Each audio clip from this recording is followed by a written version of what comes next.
Hello, good morning, good evening, good night, dear listeners. Welcome once again to Wham! I've worked on that one this week. I've been,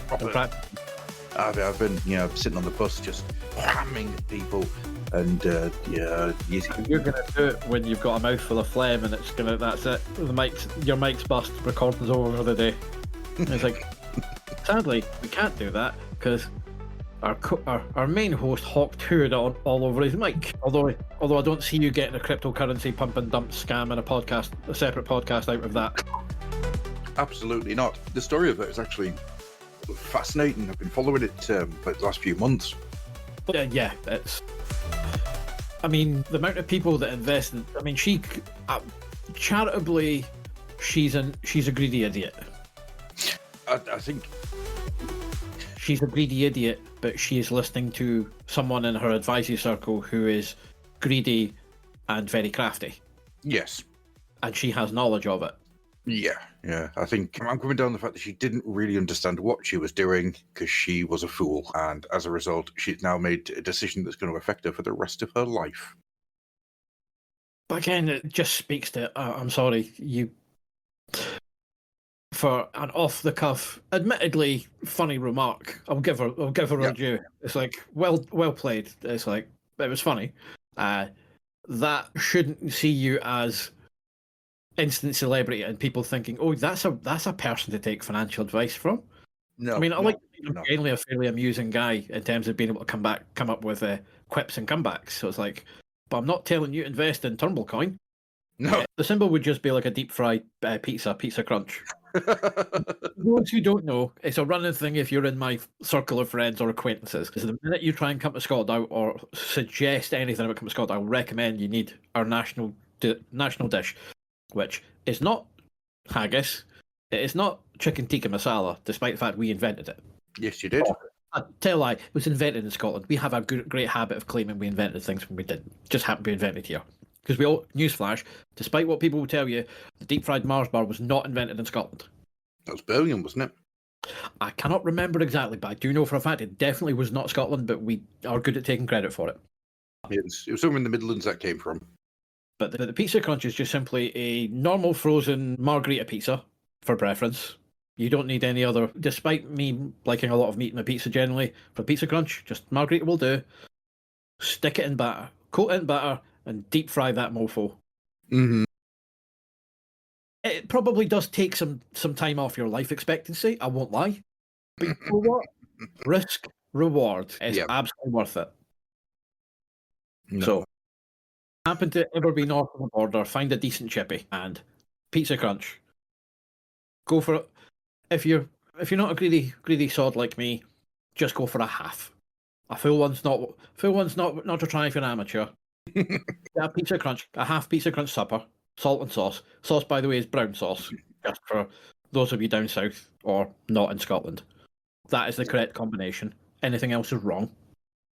And you don't even have to go that far over the borders because Timmy's in Gretna provides such an amazing treat. But I digress. But that would be the turn coin would have that as its kind of token symbol, whatever it is. Mm-hmm. But yeah, it's mad that happened. But again, just it's not mad because what happened is some. Is there a word I can use here that isn't just fuckheads? No, some fuckheads decided that they saw an opening and ran for it. Yeah. They saw somebody that they could throw out onto the wolves, and they did. I think this very, very silly woman who should have said no at every conceivable avenue decided, oh, I can make something out of this, and she shouldn't have. Correct. And you expect to hear on the world only Warhammer Monthly focused podcast. I think we are the number one Warhammer Monthly podcast by rid of being the only one. I'll take it. Still top. Yep. Therefore, the most talked about, most anticipated, most in demand.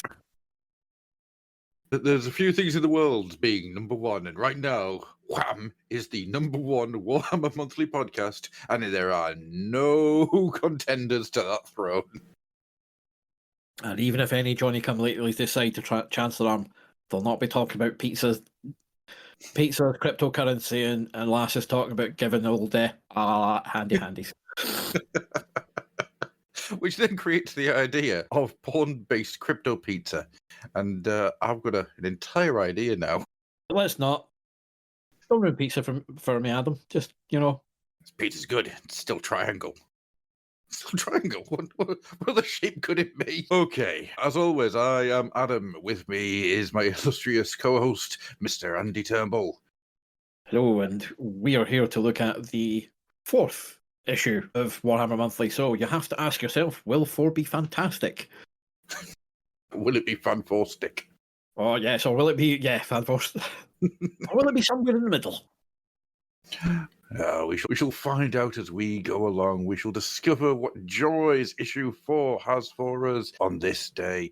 On the cover, we have Ethereal Stern. I always feel like I'm mispronouncing that. Ethereal. I'd say Ethereal. A Stern by Kev Walker.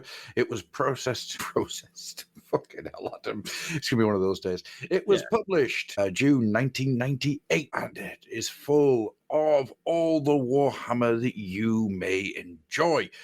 Andy. Or not enjoy, possibly. Well, we'll get that. We had a preliminary chat about some of our thoughts on a little bit, so this is going to be possibly a quite tangent-heavy episode, even by our, admittedly, 4 episodes in, tangent-heavy standards. I'm famous for the tangents at this point. Famous for them. Yeah. And Andy, of course, had to put up with me during the old days of the Underbase, which, if you're listening to this, you may have heard some of those go up whilst we were getting this show ready, where we reviewed Transformers comics. And the memory I always have from that is just Dave hanging on for dear life as we went down these rabbit holes of Obi-Wan, Alpha Trion, and things like that. Oh, the brown crayon. Yep. Yes. Again, just the worst character in IDW. It's like, I know the future, but I won't tell you anything useful, Optimus. You must experience it yourself, and all these deaths. But technically, they're my fault, but, Yes, just the worst. Yes, the brown crayon. The mythology that was established at the time, which has possibly since been junked or maybe come back, who will know. Alpha Trion was one of the primes and had this mythical crayon or scribe that he could write, and he could see various futures and what have you. So he'd give oblique stuff when he appeared in it, but, nothing useful, or stuff after the fact. Mm-hmm. As in the best of all cosmic bollock mentor characters. No use. And I kind of based his voice off the Peter Serafinovich redub of certain scenes where he did Star Wars with the wonderful, and I'm not doing it justice, was Mos Eisley Spaceport. It's a shithole. So went from there. So if you hear any of those, you will hear either the brown crayon was mine, or when we were talking about the Transformers Prime comic, CSI Snarl. Yes, CSI Snarl. Oh my god, I forgot about that. But for those of you that don't give a toss about 10, 15-year-old comic reviews, let's go back. Let's try and get back on track after we've basically careered off the road, spun off, and have driven off a cliff somewhere. Let's try and see if we can find some semblance of a pathway back. So yeah, Kev Walker's cover. Let's start there. It falls into the Colin McNeil Bloodquest cover in that it's a nice image. There's nothing wrong with the image, and this is something I'm going to really hammer home here. The actual work that has gone into creating the picture is really, really nice. There's a lot there I like. The problem I have with it is it's fucking empty.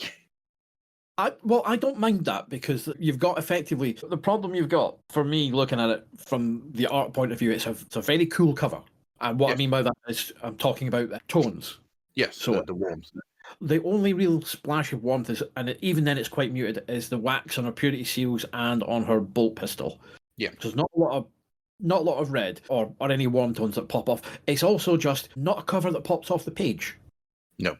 It very much feels like this is an interior from Warhammer Army Codex Sisters of Battle. Could easily be a company that the army lists and what have you. It's not. Again, as I've hopped on about from everyone, is that cover should be popping to make me want to go and pick this up at the shelf now. The one thing we'll say is well done, editorial team, for learning from last issue's absolute catastrophe. Yes. In that I can read all of the text on the page. Yes. The Daemonifuge logo, which has a slight halo to it, but that's the design of the logo, so that's you'll get that every so often, but there's nothing. It's still perfectly readable. I can read all of the text. Yeah. I like the fact that Daemonifuge, being the new story, has its own little area and it has its own look, whilst everything else is in red down by the bottom. Yes, they've got the different fonts, but they're not so dissimilar that it causes that confusion, that overwhelmed feeling of the last issue. It's much, much better layout. In terms of composition, it does. The logo pops off the page, so that's what's going to catch your eye rather than the image. But the thing is, what you want is, could you have done a more dynamic image and still kept that color background? Because the rather cool tones let that logo pop quite a lot, so it will jump. That bit jumps off the shelf. But what I'm looking for is, it's an exciting cover. Like if you're in a Games Workshop, you're like, going, "Oh, cool! It's the Sisters of Battle. Great, we've got a story about that." If you're not, and again, every issue is potentially someone's first issue. Yeah. What is that telling me? That's some badass looking woman with a He-Man haircut. Again, like I say, Sisters of Grayskull. Why has nobody done a Sisters of Battle army done like Filmation He-Man? I'd do it, but I'm too lazy, and I've got like hundreds of projects on the to-do mountain. And one thing I touched on in some of our early episodes is, when publishing happens, you will send these things to print quite a way before you will get these into anyone's hands. So this is arguably, more than likely, the first issue that will be coming out after they've seen any feedback. Yeah. So this is potentially where you may start to see some core, maybe not entirely in this issue, but from here on in, it's probably worth looking and comparing to see what changes are being made as they go through. Mm-hmm. 9. Which is great, but it's not again, I want something that leaps off the page. The colour choices help the logo do, so that will probably draw the eye on the racks. But the image needs to go along with that and help it a bit, and it's just not. I say it's great because it's Kev Walker, who, no stranger at Games Workshop. If you've seen any 40K stuff, you've seen his Karn the Betrayer stuff. Mm-hmm. One that they reused and reused and reused. Did a lot of Magic Gathering and 40K stuff, but I know Kev Walker from 2000 AD. From his ink on the wonderfully mad John Smith Rogue Trooper story Cinnabar, Steve Dillon, but ABC Warriors, Chronicles of Chaos, and Hellbringer. He was the guy that followed Simon Bisley. Yeah, that's not a tough call. You just don't want to be that guy, do you? You do not want to be the guy that follows Simon Bisley. But to be fair, he knocked out the park, helped by the 2-year delay between them being in, because Pat Mills had a falling out with the editor of 2000 AD at the time. Shock. Yeah. It's never happened before or ever again. At some point, there might be a Patreon episode where it's just the life and times of Pat Mills. The many arguments of Pat Mills. Tuesday. You could do it like original parent thing of the fall and rise of. And just to be clear, because it does sound like we're throwing a bit of shade on Pat Mills, are all his arguments justified? Probably not. Are some of them? Yes, because he's very much always been a champion of the creators' rights and stuff. And again, all corporations are bastards. Let's be clear. Yeah, absolutely. He does occasionally go a little bit OTT, and some of his targets of his wrath are not always the most best placed. But I will forever give him a bit of a pass, because of his his writing was very formative. Early Slaying Up to the Horn God, Nemesis the Warlock books 1 to 9. Some of it after was good, but Nemesis 1 to 9, bang on, and ABC Warriors. Even if it did take them back to Mars in the year 2000, and after his falling out and he said he wasn't doing anything with 2000 AD, they never technically got back off Mars, and that was 20 years. Come on, Pat. Yeah. But anyway.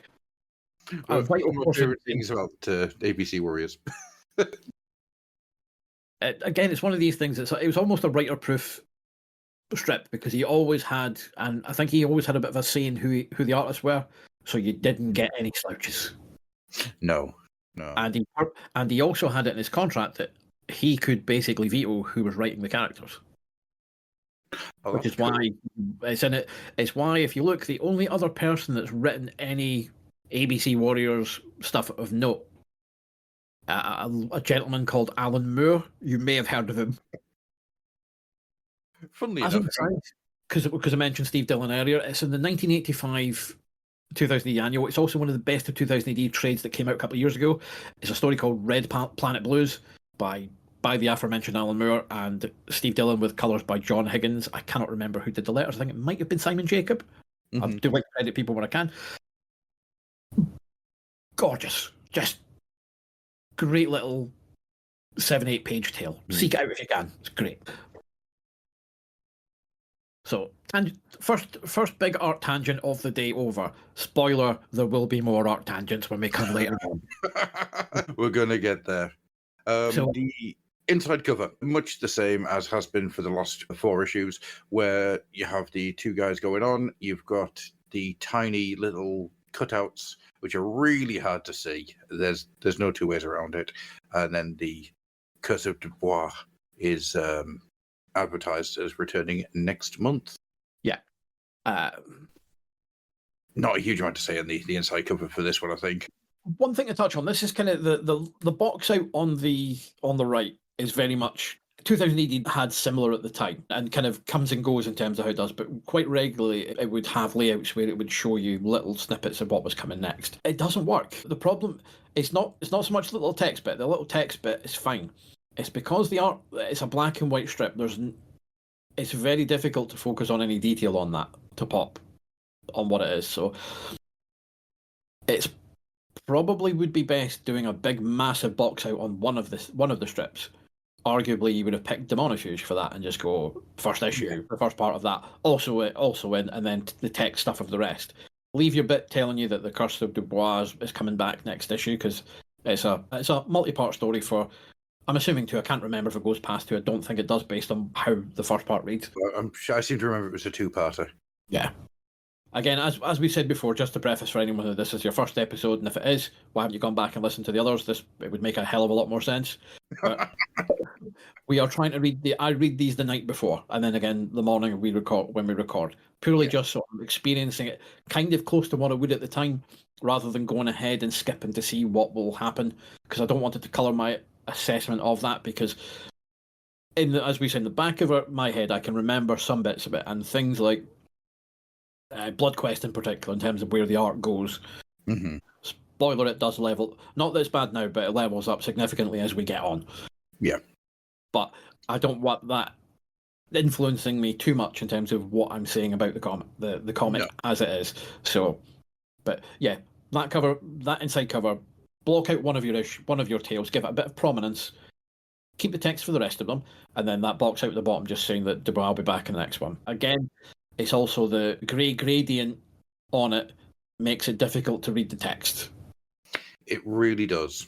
It really does. Don't have a white drop shadow against black behind black text if you've got it on a grey gradient background. No. It's just no. The biggest issue I've got here with these is the little thumbnails that they've got.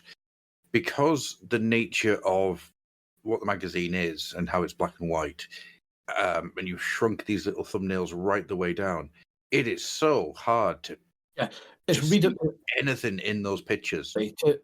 To borrow, even from to actually link, let's link it to the actual hobby itself, but it's look at the way they do models for Epic / Legions Imperialis. They make the scale is there, but what they try and do is focus on readability for these pieces on board.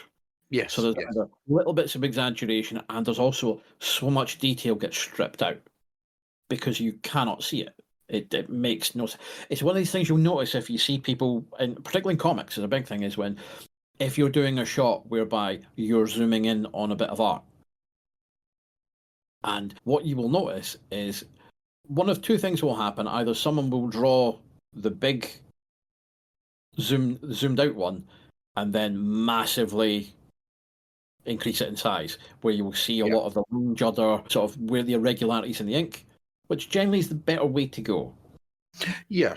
There's a part of me, if someone will draw it super big and then zoom it down so all the detail gets scrunched in, and that's where that's the readability problem, and that's exactly where we are with Bloodquest. They're shrunk down so all the details there. No one's given a thought to redraw it or pick something from it that would actually work in that way. It's just that's a cool image. Yeah, it is, but I can't read it.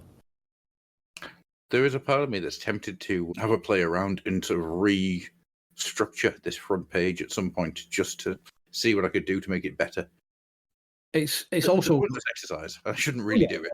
Also, you would just get rid of the two people. Yeah. The other thing is actually when they have the logo on the inside page, they grayscale it.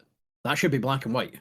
Yes, it should be. All you've done is taken that image in Photoshop, convert to grayscale, put in it's like, no, get rid of the colour. Or put in a solid block of a grey value of 25% or 50 or what have you, but do something so it pops off that page.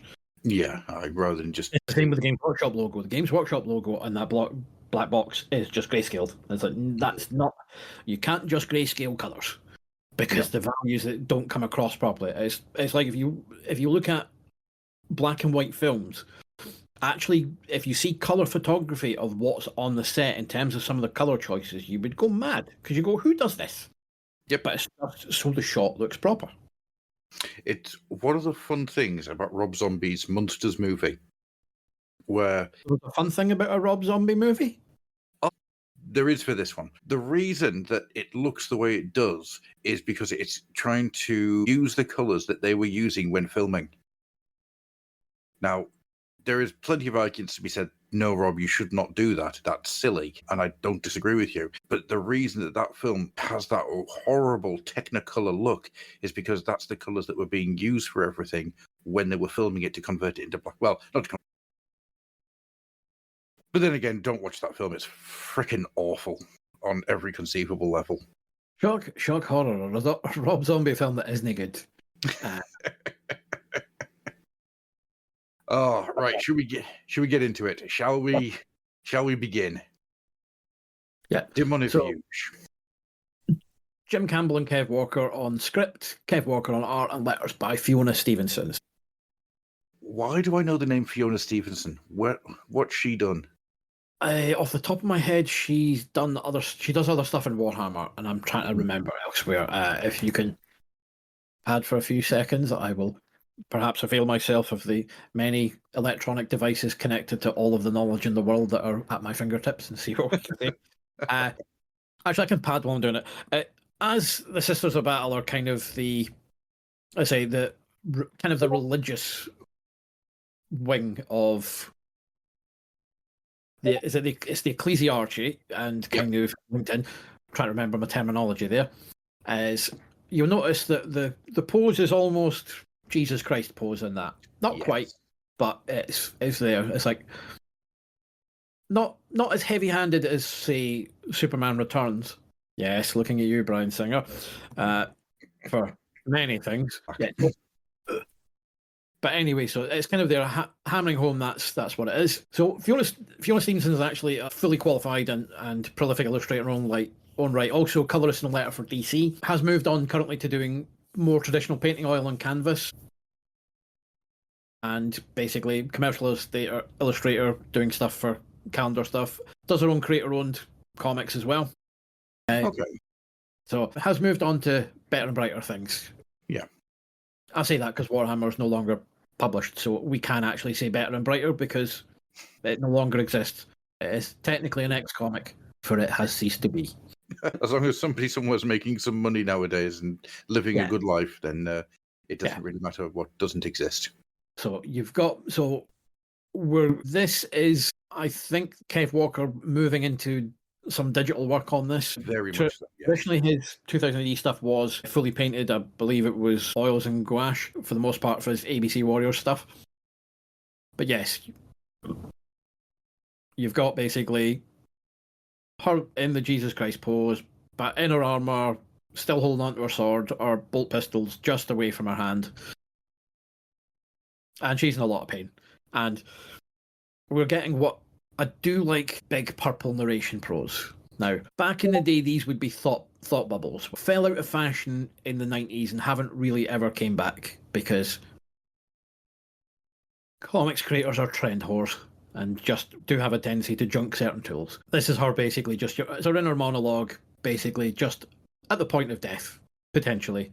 Mm-hmm. It may not be, because comics do have a tendency of bait and switch for these kind of things. But it's the usual kind of, never dreamt that my life would end like this. I think I'd laugh if my lungs weren't full of blood. So you kind of know where you go. It's right, we're here. I love that. And to be honest, it's the kind of thing that 40k lends to its settings, because it's heart, it's absurd. Yes, and absolutely. You kind of have to make it work, commit to the bit. Yes, you have. But you need to recognize that when you're writing, so you have the freedom to say these things that nobody would ever say unless they were really, really drunk or really, really stupid, or both. Or Arnold Schwarzenegger in a late 80s action film. That's an entire religious movement in its own right. Although the first Church of Commando. I thought you were going to say the first Church of End of Days. Not everyone can hit a home run all the time, even Arnold. I like End of Days. I don't care what anyone says. It's not a good film, but it is an enjoyable one. Yeah. But so you basically have her saying, I've got no memory of childhood. It's there, I'm stepped in battle, fighting against chaos, and it began in madness and pain. So we're then into flashback territory. Mm-hmm. So what we get here is a lot of... So this is a problem. Is it a flashback or is it a flash forward? I'm saying immediately it's I can see where you're coming from, but it's clearly a flashback, just because of the context of where she is at the time. Yeah. It's also because there's two things that make it clear. But I agree, you're right. It should be Convent Prioris Terror X amount of years previously, or yes, M.41. Whatever the bollocks dating thing that they do. It's worse than Stardate and Star Trek. Just shite. So there's a calendar. Keep to it. Anyway, I say that given the fact that we moved on from the Gregorian and to the Julian, so it's like not that we even do it. So, but I digress. One of my favorite things in 40k is that it's actually impossible to know what the actual date is, because the Imperium is so widely spread, and you have like time dilations and issues with different planets having different spheres. So two people on the same planet or the same ship might have two completely different years on their calendar, and I love that. And it ties into what you say about it's stupid. It is overblown and ridiculous, and I love it. Yeah. The way to know that it is a flashback is she's not in armor. So she's kind of in very reduced circumstances, as we'll see at the time. It's also the fact that she's clearly at this point just almost equivalent to speaking in tongues, kind of. She's just reciting prophecy, delusion, whatever. You'll find out as the story goes on. What you can see from it is she's clearly in a cell. She's been writing on the walls in that cliche way that you always do. It's like, what do we do with someone that's potentially either possessed by chaos or just mad? We'll give them a crayon. God, science fiction loves giving mad fuckers a crayon. It's what happened to Sam Neill in The Mouth of Madness, so it should be good enough. Which I was very much thinking of when I saw this. But I'm sorry about the balls. Yeah, it's one of these things that's like, because if you start to examine this critically, you go, no, she would be, and this is also meant to be in the Imperium of Man, which is, quite frankly, as they say in the puff pieces, it's not a good place to live if you're a good person. So clearly, she would be restrained either physically or in terms of cuffs, whatever, or she'd be hunkered down to something. She'd be bolted to a chair or fully restrained. No, we're just gonna let her write in the walls. I always wonder, is there somebody's job to go in after somebody's been in those rooms to clean all the crayon off the walls? Because that's just such a shit. Because he does actually get in. He is on the next page. It is actually a beautiful little detail that's in there, which again speaks to, I think, the Kev Walker's tooth. Again, I don't know who wrote what bits with it, how much of Jim Campbell, how much was Kev Walker, but that's very much feels a 2000 AD kind of affectation there. But ostensibly, nobody knows what she is. She's been trapped in there for 4 years, talking heresy and writing shit in the walls of the convent. and nobody knows why, and there's no actual evidence of demon corruption. Now, in 40k, it's just like old witchcraft trials. It's always, there's either a cloven hoof or a tentacle, or he looked at me in a funny way. That rigid level of witch huntery that humanity established in its past continues into the 41st millennium. Yeah, the idea of the unseen stigmata. Yeah, so, but they have an inquisitor coming in to check, but while she's being held securely, apparently, where she can do no harm, and where no harm can come to her. I mean, could choke on those crayons. I'm just saying, health and safety, we're having a field day at that.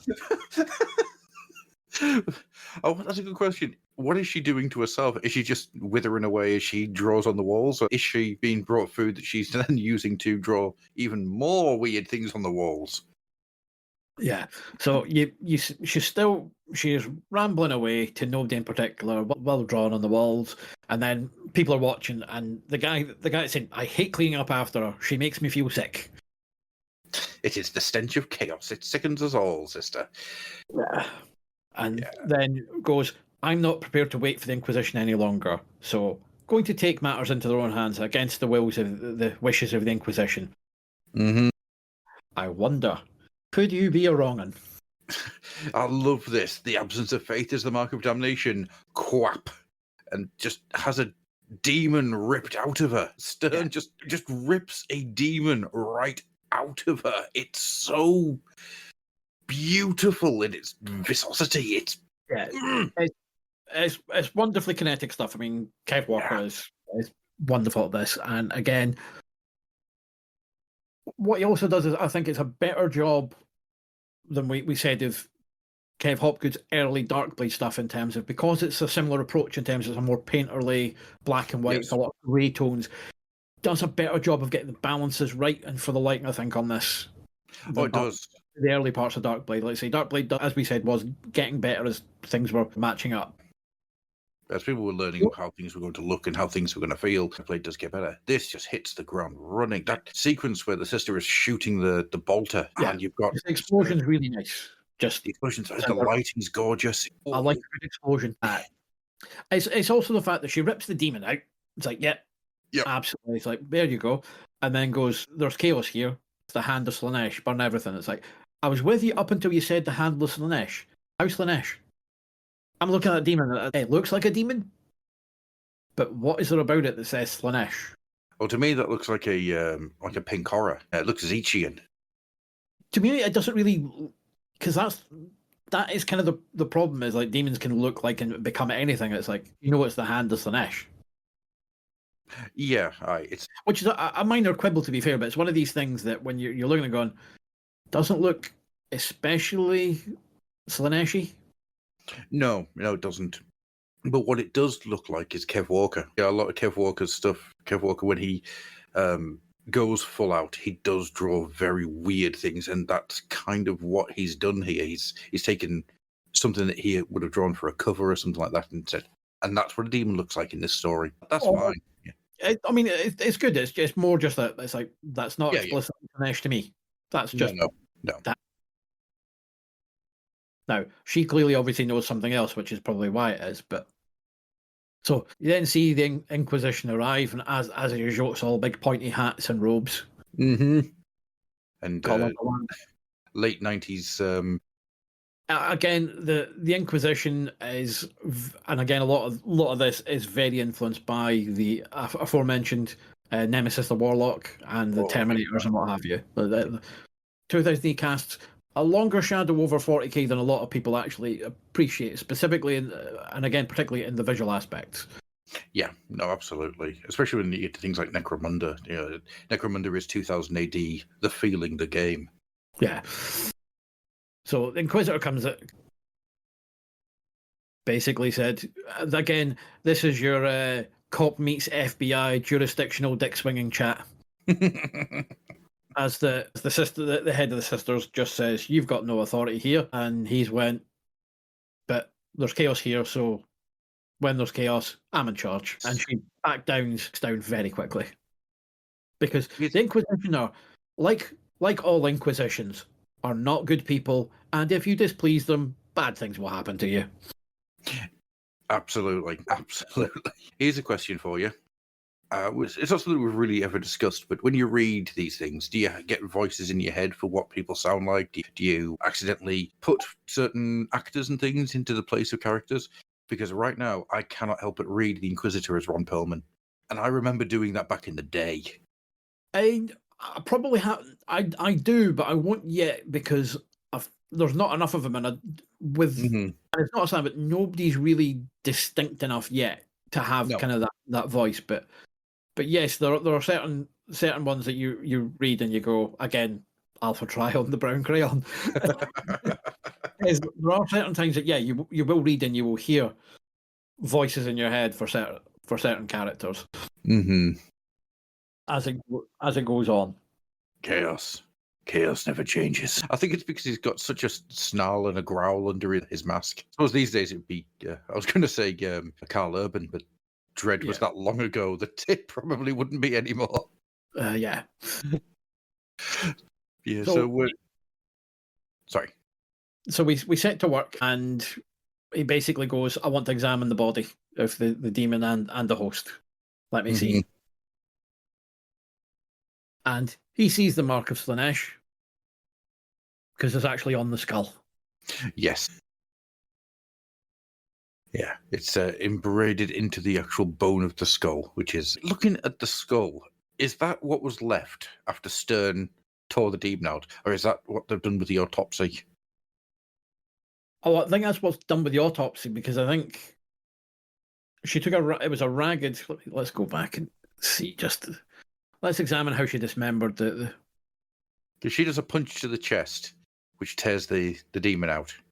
It's not clear from so it might be a combination of both, but I'd say but I think it's a combination of both, because they have been chopping up the bits. Because the next thing I go, we also found this. Yes. A kind of distorted imperial symbol, but not quite. Yeah. And that is the nature of Slaanesh: temptation and seduction, pleasure and perversion. How many are the faces of the enemy, and many are the hands which do its work. This is, so far, it's so overblown, it's beautiful. I love it. I am loving how this all comes together. Then we get to the final page, where we have the Inquisitor meet Stern. I would know what you are, girl. You are the Inquisition. I am whatever you say I am. What manner of creature are you? Be you demon, heretic, or saint, I would have the truth. I am Ethereal Stern, sister of battle. To be continued. I'm so glad we're doing this weekly. Yeah, a month a long time to wait for this. It is. Because as first installments go, like, I'm sold on, because it's Kev Walker again. Yeah. Story. All you've got at the moment is question of why is only one random demon infiltrated this monastery stroke fortress of convent, I should say. For that, you've got one demon in there. Why? What are they doing? What's the purpose? Well, that to me is the sign of a good starting point. It throws the questions up in the air, and there's enough there to make you want to see if the questions get answered. You want to come back to continue it. Your only problem is you are very light on character. That's the thing, is the Inquisitor is just generic 40k Inquisitor at this stage. Yeah. Is that, yes, I am the almighty capricious voice of authority, and basically I'm going to call the shots. The rest of the sisters are there to serve plot functions. There's no actual characters there. And she has gone from ostensibly the ravings of a lunatic to cold, calm, and collected, and practically silent in the space of a couple of pages. Yeah. Just like you know very little of her, and how she got there, and why. So how she got there, why she was put there. So I'm intrigued to go through. As it stands at the moment, there's no engaging characters in that story. I would agree with you, because what we've got here is it's all atmosphere building. Yeah, It's all plot, no count. It's all. Yeah. I wouldn't even say it's plot because it's setting the stones down for the plot to be built on. We have a forward momentum being placed onto the floor here, but the momentum itself hasn't started, which is fine because it is the first issue in a Warhammer monthly anthology, and kicking the momentum off in this manner is still better than what we've had with the beginning of Daemonifuge, what we had with the beginning of Bloodquest. It works much better here for me than those two did. I agree that there is a lack of character, but seeing Stern go from being the scribbling Sam Neill madman to the focused Sister of Battle that she was at the very first page, purely because she found a demon in somebody and tore it out. Now, that may not be the reason for it, but that's how it reads to me. Yeah, it's a wonderful little bit of show don't tell, for me anyhow. These mechanics have happened in the background of the story, and it really works for me. Yeah, because you basically have it that the Inquisition is arrival is what starts the movements off. Yes, yeah. Clearly, the demon would have just let things continue on. Yeah. Without drawing attention to themselves. So it's the Inquisitor's the catalyst for the story, or his presence there to find out why she is there. Because let's be clear, whatever has happened, she's still been scribbling on the walls. Yes, and saying weird things like the skins of the fathers shall be handed down to the 7th generation. Red is the eye that opens, black is the sky in which it burns. Ooh, that's good stuff. There's something going on there other than that. Again, while they say that there's no signs of demon taint, she's been contacted or compromised by something. Again, that's where your speculation is. Is it the voice of the Emperor speaking through her, which is always the go-to? Yes. Yeah. And I'm not going to try and remember, because it has been a very long time since I read this, and I'm looking forward to seeing where it goes. I do have to ask, do you have a favourite panel? Because my favourite panel in this is not one you'd expect. I would 2 seconds go back because I was zooming in to see if I could read much of the graffiti on the. Yep. Purely because I love the lighting. It's a toss-up between the Slaanesh demon-possessed Sister of Battle shooting Ephrael, or just the establishing shot of the convent. Just a really like lighting on it. Yeah, it's really nice. Like, there's some nice work being done with Photoshop there. It's not overdone. It's nice. My favourite one is the Sister of Battle with a hand to her face and the little word groan written above her head. I don't know why, but that just makes me so happy. It makes me think of Slain, and it makes me think of a lot of the 2000 ADs. Just having the word groan written by the artist above it in that quite messy way. I don't know, it took me back through nostalgia in a way I can't quite put my finger on. It's like very much not my life, get out of here. Just knows whatever. Because the problem is, whatever's going to happen, if for anyone who knows that what will generally happen is there chaos here? Yes. We'll find out what it is. What we're going to do, burn everything. The Empire is very big on the burn everything, so she knows full well the likelihood is that convent is about to be torched. Yes. And the likelihood of several members of that order who may have no taint of chaos are likely to be absolutely fucked. Mm-hmm.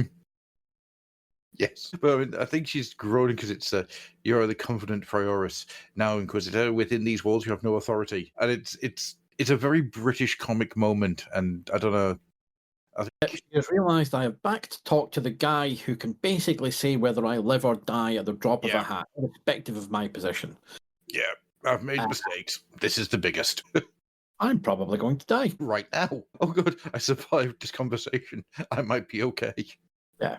Until the next conversation. Yes. Yeah. God. He keeps talking. I'm so scared. As a first entry into the Daemonifuge series, I love this. I honestly do. I agree with you. It's a bit surface level, but it's only, for me, I think it's surface level because there are movements and mechanisms happening in the background of it, and that's. I'm interested enough to stick around even without the art, but it's important to acknowledge that right off the bat, there's nobody that's really hooking you in terms of it's like I'm interested to know more just because there's enough unexplained there, but there's none of the characters that I'm hooked into going, yeah, I'm really keen to see what they do with you. Yeah. Again, that can come, so it's not necessarily you want everything there. There's enough to keep you coming back. The art's fantastic. Oh, absolutely. And Kev Walker's hit on all bloody cylinders with this, isn't he? It's glorious. I don't want to just turn this into 2 hours of me harping on about how good Kev Walker's art is in this, but it's okay, because we're going to be talking about certain art in a little bit that may not be quite the same conversation.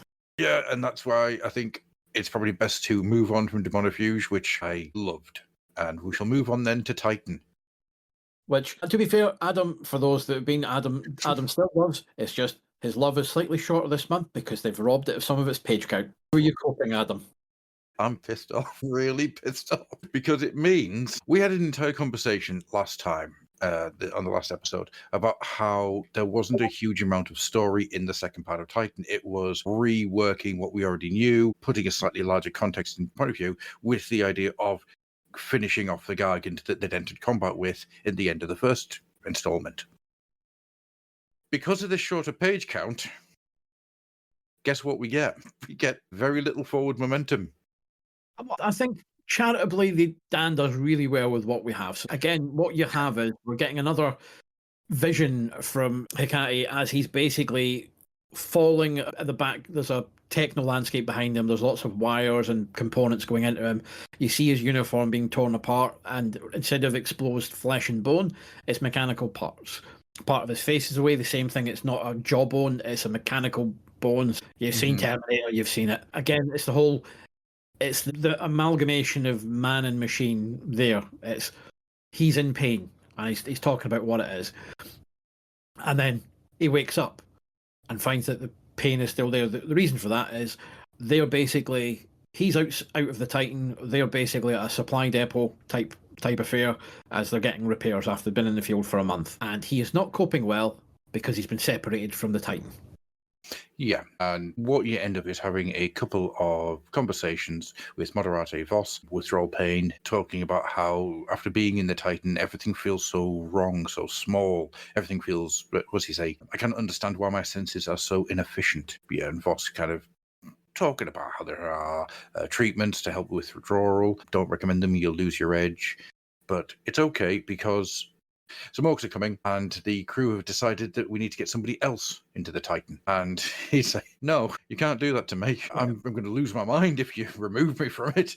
And he's broken by the thought. But it's okay, because now they're under attack. The orcs are coming, a sneak attack is breaking through. So it's time to run in and power up, power extreme style, or Power Ranger style, which way you want to go with it. And he is made whole again. He is Imperious Dictato. And that's it. What you have is, it's laying the groundwork for what's going to become next. For the next issue. Which, it's not bad. I mean, the art is gorgeous, and Anthony Williams and Andy Lanning have once again done some absolutely glorious, stunning work. The inks are gorgeous. It's just that it's annoying to me that we've lost some pages.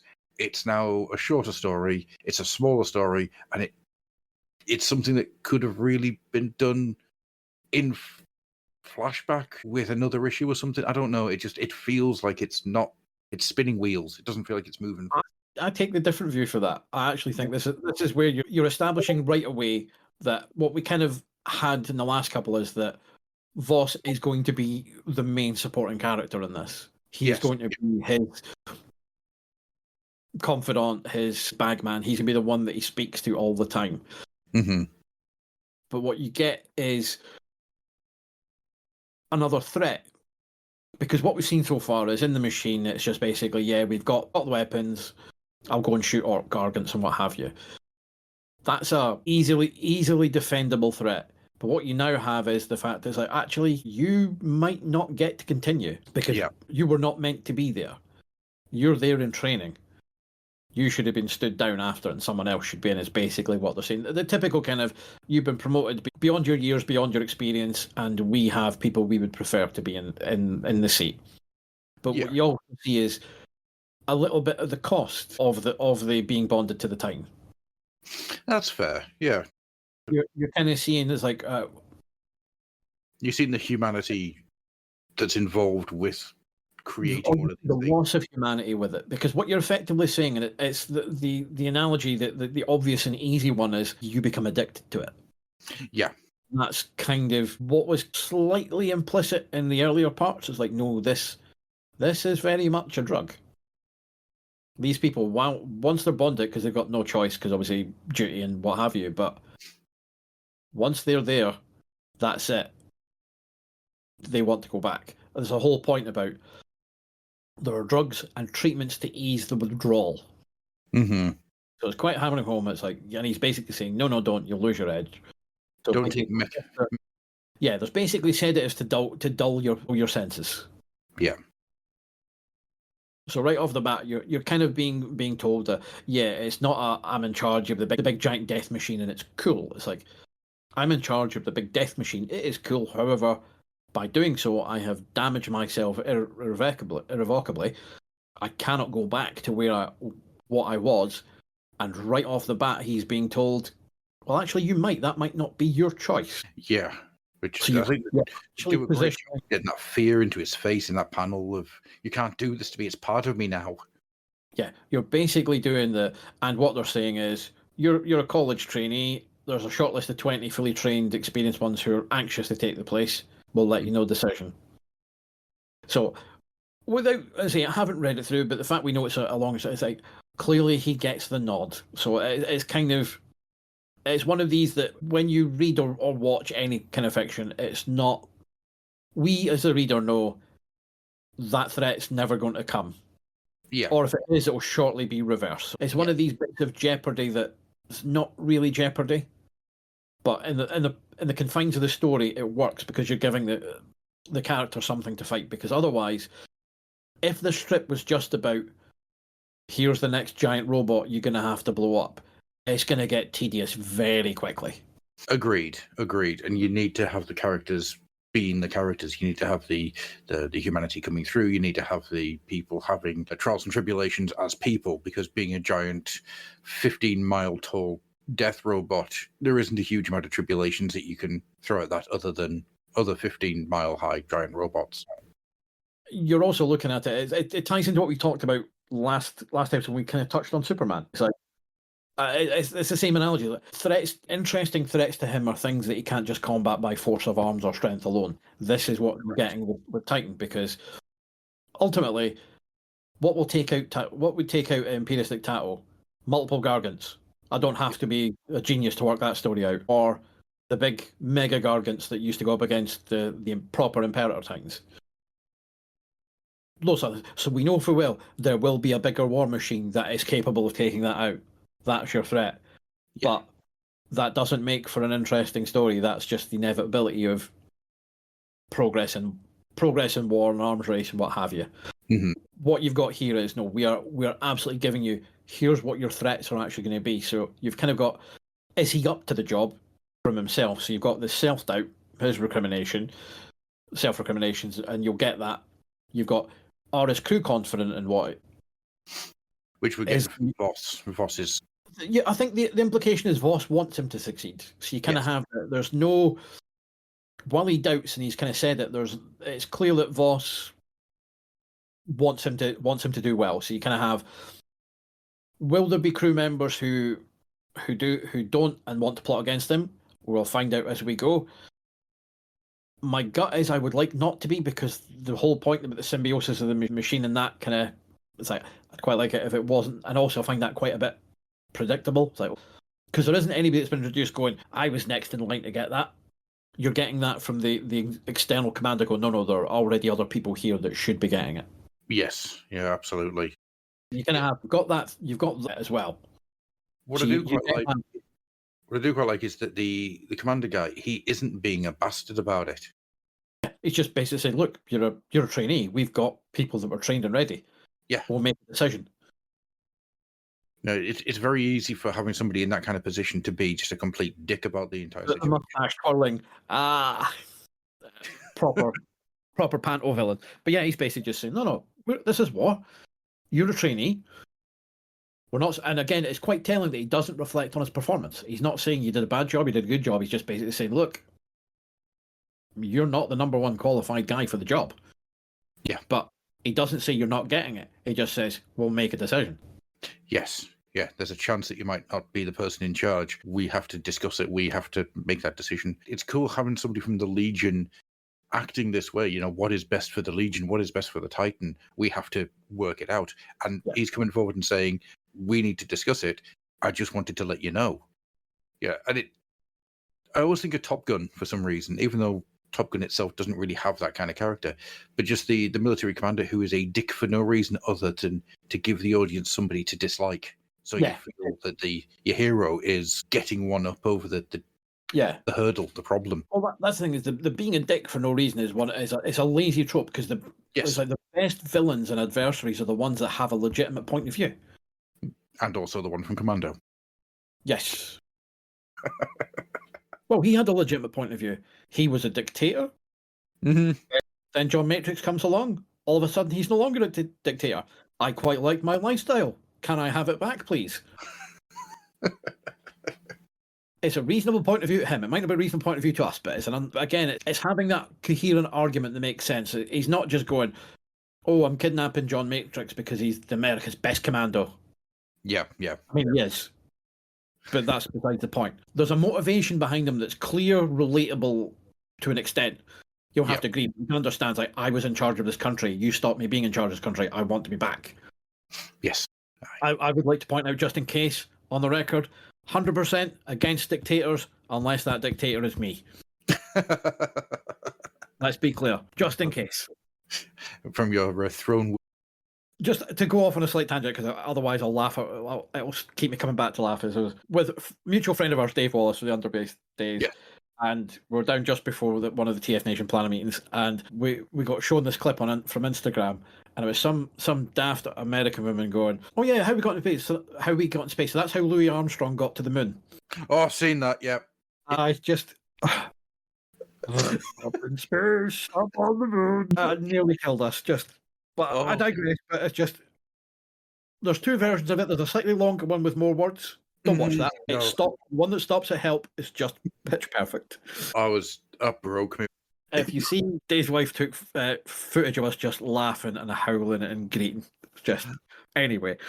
Oh yeah, it's so good. It's absolutely incredible. So I might stick that at the end of this episode. But as I say, we kind of have the series. The series is kind of, we're now here. We've got kind of, here's your direction of the series going to be. It's effectively, it's not a done deal that he has the Titan. So rough. And as I say, go back. There's nobody being a dick to him for the sake of being a dick. No, that's something I really like. And you also haven't really had anyone express doubts as well. This again, it all ties into it. It's all from, he's saying he can sense it. Does he? Or is this a projection of him because of his own self-doubt? We don't know. That will become clearer as other parts go on. I have vague memories of bits, but I'm trying not to think too hard on that. Mm-hmm. What you have is, despite the fact that the Imperium of Man is full of dicks, so far everyone seems to be not a dick. No, they all just seem to be people. And that's a really good way of doing things, because I think the dickishness for the Imperium comes from once you get to a certain higher level. Or you're in the Inquisition. Yeah, or you're in the Inquisition. Or you're a Space Marine. Yeah. Yeah. What do you say Space Marines are? Dicks are just basically fascist twats. Yeah, big old dick Nazis. Yeah. The Inquisition has a certain brand of cruelty to them that I think that sets them apart. Yeah. I think Space Marines view human, just to go at the side, Space Marines kind of clearly look down on the rest of humanity. There is an element, again, it's why the Nazis, the Ubermensch thing. So it's not that they don't, it's more a simmering contempt and just, who the fuck are you? You're beneath me. So you don't, I mean, Chaos Space Marines slightly different, but Imperial Space Marines, I think it is just, it's like, no, we are so much better than you. You are not worthy of my time or attention. Whereas the Inquisition is at its heart cruel. Yeah. Because you see what they do down. Oh, well, let's communicate this entire planet. We'll do that because this thing happened. but you've already stopped it. Yeah, I know, but we're going to kill this planet anyway. Yeah. So Hecate then goes, as he's talking to them, it's like, the alarm goes off. They're under attack. And it's a sneak attack from orcs. You kind of go, really? Yeah, orcs aren't really for sneaking. Yeah, it's like the orcs are never really one for a surprise, yes. Sneak, not so much. Right, I've got a question when it comes to this sneak attack. So there are two crowd scenes in this, and the orcs sneak attack is the second of them. Yeah. And what you've got is a load of buggies, you've got a load of jets, A Gargant. and a Gargant. So how the stealth mode of a Gargant. Yeah, how in God's green earth do you do a sneak? I got so annoyed there I started choking. How do you do a sneak attack with a walking tower block? Yeah, I mean, because you can get by with the death copters and all, and the buggies and all that. That's fine because that's rapid, fast-moving things. But yeah, hello, I've got this mobile tank building thing. Well, there's a building right there with windows facing it, right? Yeah. So, and it says here, a sneak attack exploiting a blind spot in our early warning cordon, which is fine if everyone's just staring at a radar and not out the window. But that thing you could see from 50, 60, 70 miles away. Unless this is at the top of a very big hill, or it's in the middle of a valley, and they've just come run down the sides of it very quickly. If it's in either position, points off from whoever set that as their supply depot, because that's a poor choice of location for the aforementioned reasons that an orc Gargant could sneak up on you. Somebody's getting sacked. That's all I'm saying. I like the idea of them coming down the hill like the Riders of Rohan. Look for me on the dawning of the third day. But there's also an element of passage of time and stuff, and the scene is how quickly was that there. So it could just be that this is because the whole point is we don't have a lot of space to do, and he's inside back in the Titan very quickly. Yeah, no, absolutely. And I think what's happening here is they're getting the missiles coming in from the fighter jets. It's an orc machine, so it might be called a fighter jet. They're coming in from the fighter jets, and then everything's kind of coming up behind it, which that's happening as he's running up into the Titan, which I can imagine. It's just funny that you've got the word sneak attack. Yeah. It's like a lot of people failed initiative rolls that game. I'm going to roll for Overwatch. You failed. You failed again. You failed a third time. The other crowd scene I want to get into, because there's something about the Space Marines in that crowd scene. I like the guy who's got the tubes coming out of his cheeks. I think that's a really cool bit of 40k cyberpunk body modification stuff. That's a really cool thing. Less a fan of the Iron Crosses on him. But if you look at the Space Marine that's kind of in the middle ground, you've got the one at the foreground, which looks really cool. You've got the one in the middle ground who looks so much like Beast Machine's Optimus Primal. I cannot see anything else. I would actually say it's... So you're looking at the one that's looking all hench. And yes. So, by the way, just for the benefit of those listening, I have my shoulders squared up in a kind of slightly simian, kind of no-neck, gammony pose. Actually, more striker from Beast Machines. Oh, yeah, I can see that. I can absolutely see that. I think it's the rounded edges that made me think of Optimus Primal. Yeah, but yeah, no, I see striker. It's nice that just because, obviously, as you go into the background, the detail gets less, just to ensure your eyes are drawn to the important parts of the image. Yeah. It's some of the Space Marines look not a million miles away from Horde Troopers. I was thinking Horde Troopers, if Horde Troopers joined Star Wars. Yeah. Because there is a real sense of the Horde Trooper in there. And then as you go further back, they start looking a bit more like Stormtroopers from Star Wars. It's kind of weird. Also, I just want to point out the Titans that they've got standing over them that look nothing like any Titan I've ever seen, and I love them because there's something else there. They remind me of something, but I can't quite put my finger on it. It's almost like the first one, the closest one, is almost like a Warhound Titan, but with the snout really trimmed back. Yeah. It's kind of, and the other one at the back just looks like evil Pac-Man, and I'm 100% on board for it. I've seen that episode of Hidden Level, Secret Level. But yeah, it's just like a big metal Pac-Man chap. Yeah, Mega Pac-Man. But all in all, I think the art worked really good. And to be fair, I think because I was coming into it with such high expectations, because I was hoping that the ground they were going to keep running, and I got a very slow story with less pages. I felt very disappointed, but kind of taking that time to read it again. Actually, no, it is really good, isn't it? Titan just it is. It's solid. This is my favorite of Titan so far because it's where I can see the story now going. Yeah. Before it's the first two, there's nothing wrong with them, but it's like I want to know where you're going with this. Here's where you get the no. You're gonna get. He's gonna have to spend the rest of this story arc at the very least showing that he's worth keeping on board in the Titan. So there'll clearly be some scrapes and stuff, and you'll also probably get a bit more with the crew in terms of them, him earning and winning respect. Let's say. Clearly, you know, Voss wants him to succeed. There's nothing that's been said otherwise that Voss would undermine him. And if he was going to, you do it now. And as we said, no one's kind of being the moustache twirling, I want you to fail type thing. It's just, let's see what happens. Yeah, and I think that's a really solid way of doing things. I really like the fact that nobody's being a dick to him. Nobody's being an arse. It's just, well, this is the situation that we find ourselves in. It's not a good situation. In any type of fiction, when people cut off their nose to spite their face when it will potentially lead to death, boils my piss. And it always takes me out of it, no matter what. It's like, even if you have those prejudices or those dislikes or what have you, you'll still do what needs to be done to ensure that you're okay, and then you'll cut the legs off the guy later. It's like the most egregious example for me that always had me in the cinema just about screaming at the mate next to me was watching the Blair Witch Project when the guy decides to chuck away the map. Yes. And you're like, no, that doesn't happen in any circumstances. You've done that because it's the only way you can move your plot on, which means bad writing. But the Blair Witch Project was full of bad writing. Yes, because it wasn't a film. No.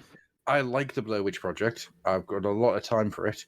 But I will happily say it's not a film. It's not rewatchable. You can't watch the Blair Witch Project a second time.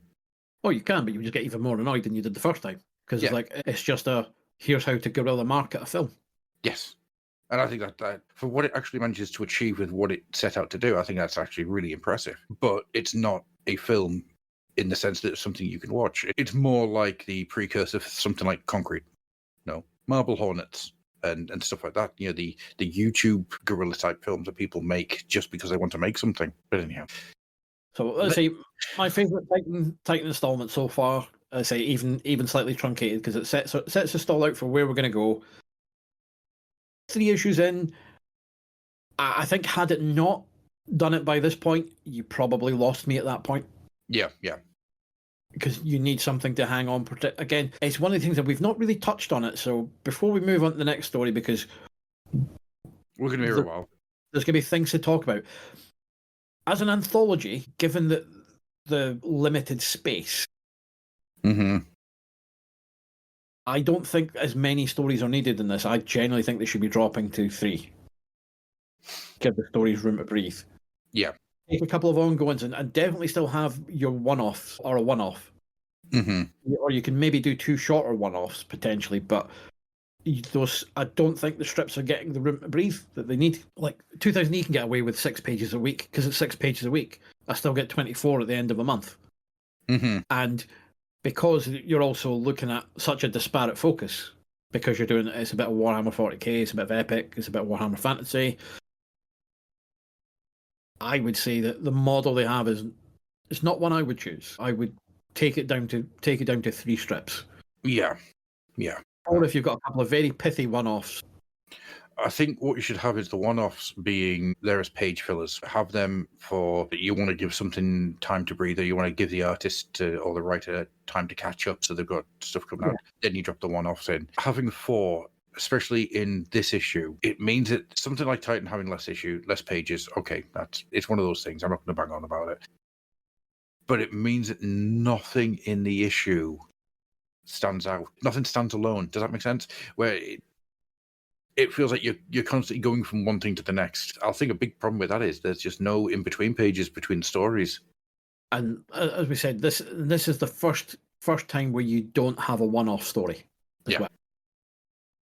A good anthology will mix it out. And I think if they want to do a monthly, they should have upped the page count which would have driven the price up, or lower the story count and do a bit wisely. It's just part of, like, say, 2,000 you can get away with a lower page count because it's weekly. Yeah, I mean there are other things that have monthly, and any monthly anthology that certainly the US market that's lasted always had a longer page count. Or even if you're looking at in the UK, Doctor Who magazine has its comic section, which has varied in time depending on budget and sales, but it's been anywhere from about 8 to 10 pages back to 8.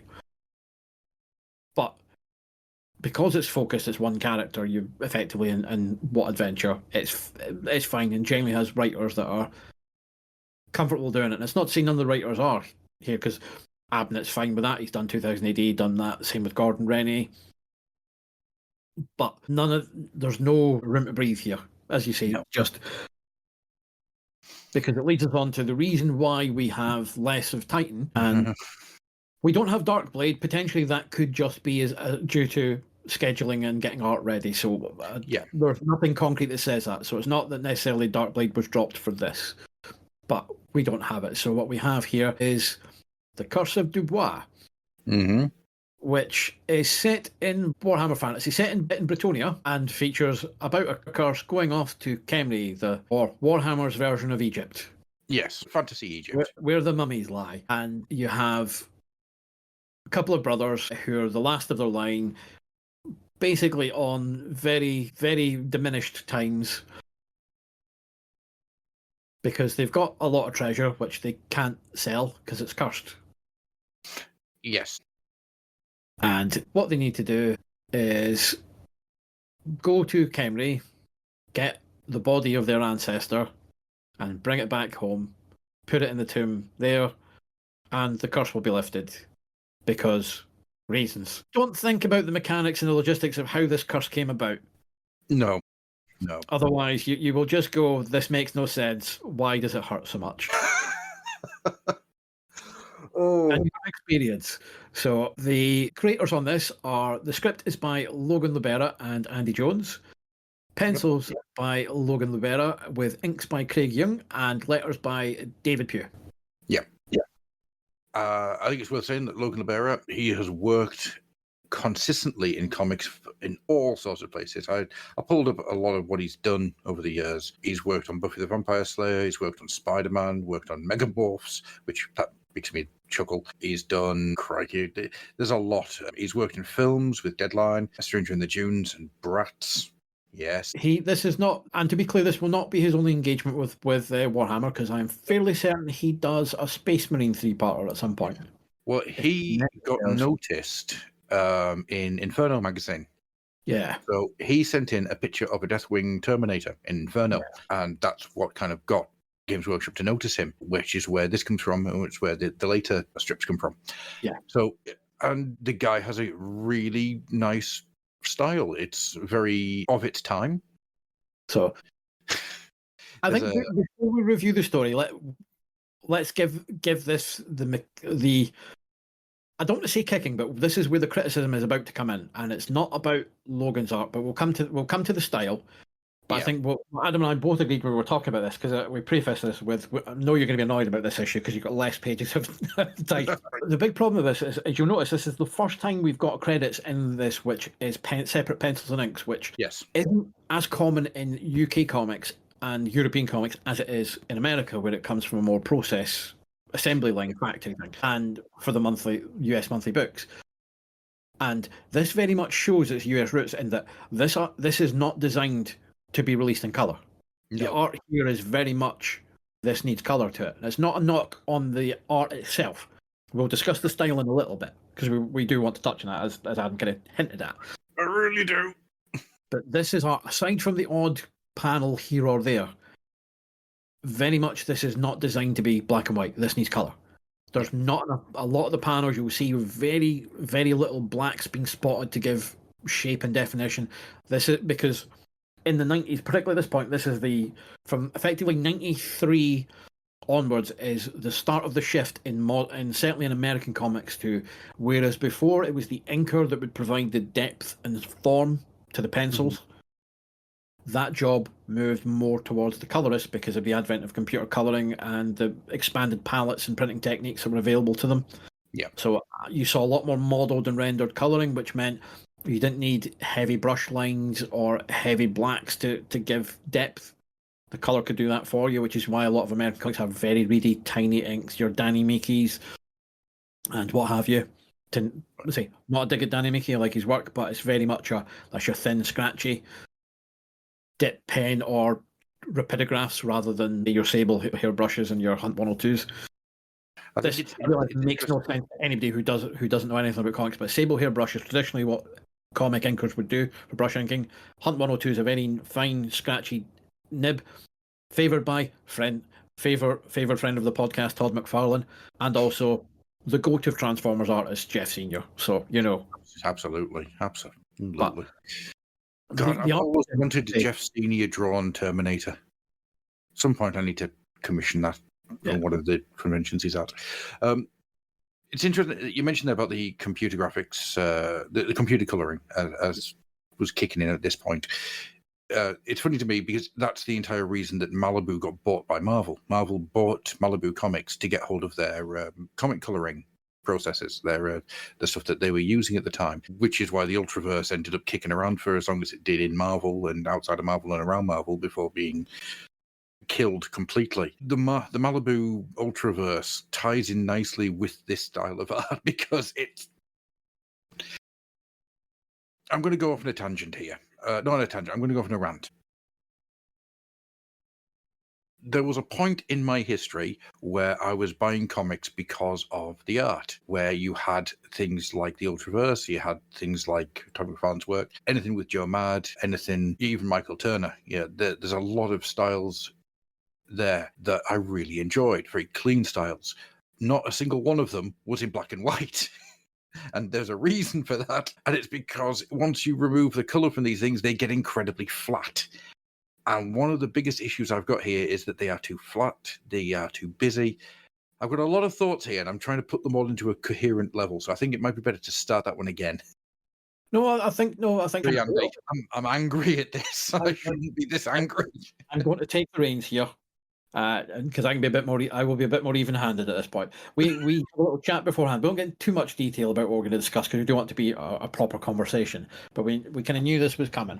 And what we were talking about is, like I say, Logan Libera's style is very influenced by the what is colloquially called the Image style, which is based on kind of the works of Jim Lee, Rob Liefeld, Todd McFarlane, and Mark Silvestri are probably the four that tie out because everyone forgets Eric Larson's there. His style looks like nothing like them, and Jim Valentino charitably doesn't. But those kind of were, and Silvestri pivoted to look more like Jim Lee. Yeah. Silvestri was the one that was already, long before Image, he was already on it. He'd already done Uncanny X-Men. Jim Lee replaced him. So he's already had the flagship, the #1 book in the US direct market. But what you have is a lot of people followed in that footstep because that's what sold. When the comics boom with X-Men 1 selling 8 million copies in the direct market. Now, that's not to say 8 million copies went to 8 million people. No. Because there's variant covers, and if you go to any comic shop that has a back issue bin, I can guarantee you there's at least one copy of X-Men 1 in there. You may find all 5. Yes. I may have all 5. Possibly more than once. That's a me problem, not you problem. But because that was the style, then obviously when they moved on to Image, they were all looking for artists to do their books in the various Image studios, but Marvel started looking at anyone who can draw like that, we'll give you a book. We're desperate for books to look like a Jim Lee, to look like Rob. Not so much Rob's technical standpoint, but the energy that Rob had. Yes. Rob Liefeld as a person, a complicated one, some good, some bad. However, he gets dunked on far too often by people being lazy when basically, yes, I know Rob Liefeld doesn't draw feet, but neither does Mike fucking Mignola. Yeah. Very true. Please, so just, have a go on for his shoddy business practices. And I will also say, the reason Rob Liefeld's art style did not grow was because, why would it? He was in his early 20s and he was making millions.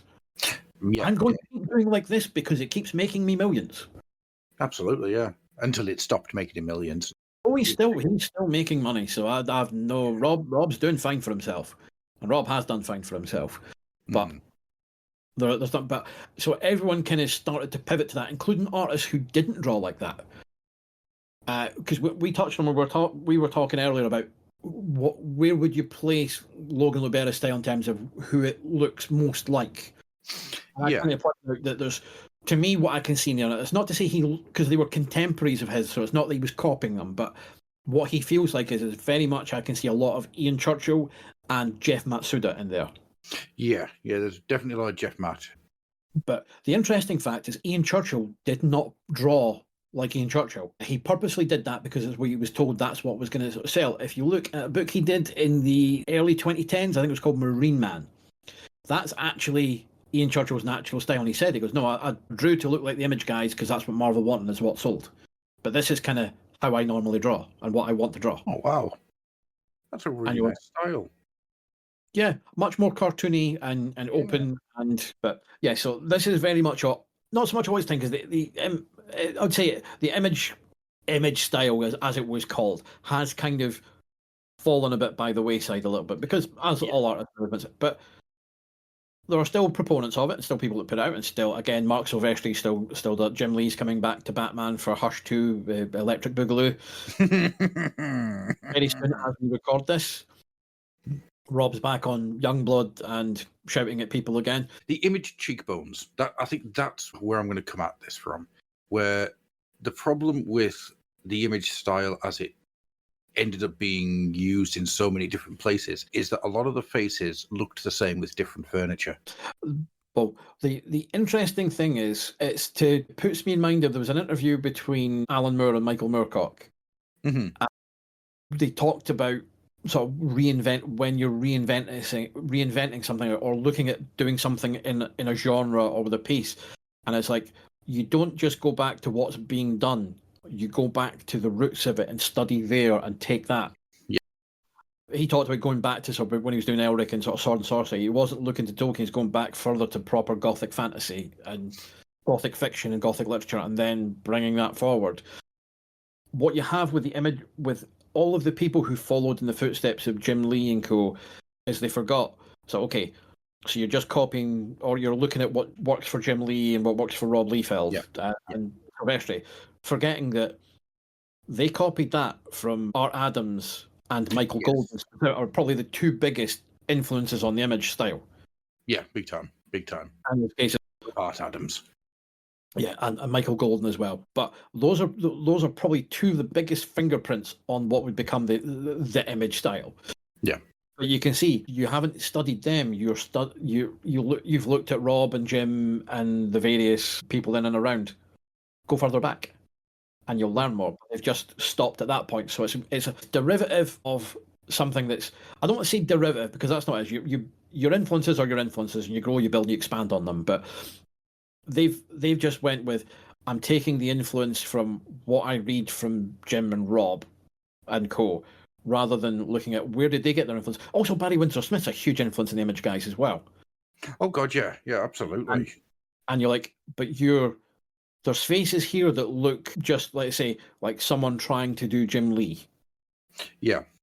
And I say it's not because it's perfectly competent. It's not bad. No, the how it's created is it's solid. It's solid work. This is not a black and white story. This needs colour. Yeah. It hurts it. It makes any of the weaknesses in the work even more. It magnifies them because it's not a complete piece. This should have been coloured. And you're looking at, if you'd commissioned that, depending on what your approvals were and what your contracts and agreements were, but that's one that should have been either. That needs an inker that's going to overpower that a bit. Get the brush out and apply some black. Probably give us some depth, or even just do digital tones. So you could do grey tones on this. So effectively, like Daemonifuge, because as I say, that's not Kev Walker fully painting it. That's him digitally grey toning it. So he's painting it, but in values of grey. Yes, yeah. This story needs that. Otherwise, it's just. It means that every single panel in this is really hard to pass out. And I don't want to be overly harsh, but unfortunately, there are panels like the horses going up onto the boat. You cannot really understand what's happening there because there's nothing for the eye to get drawn to. It is just a collection of lines. To be fair, your eye gets drawn to the black, the silhouettes of the guy with a chest and a guy with a horse looking like he's touching himself beside the horse.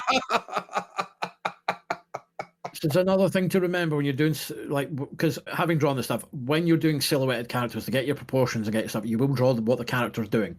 You won't do huge details. You won't have all of his details of uniform, but you'll have where his hands are, where his legs are, where the groin is. So it's like, but that silhouette just looks like a horse is walking past and he's touching himself. So I just no, it's a. Yeah, not what I had in my bingo card when talking about this, the art on this, to be fair, but it's about readability. So my eye is drawn to the black, and then when I move out of the rest of the image to look at the rest of it, the depth isn't there. No. And again, because the line weight on the, and again, this is where this falls. This isn't necessarily on the penciler, but this is on the inker, because the inker's job at this point should be, particularly for black and white, is you need to be adding depth. So where are the line weights? Yeah. The character in the foreground with the masked horse, who is that masked horse, the line weights can actually be much thicker to show it's in the foreground. Yes, I think that's the problem. Everything's got the same line weight to it, hasn't it?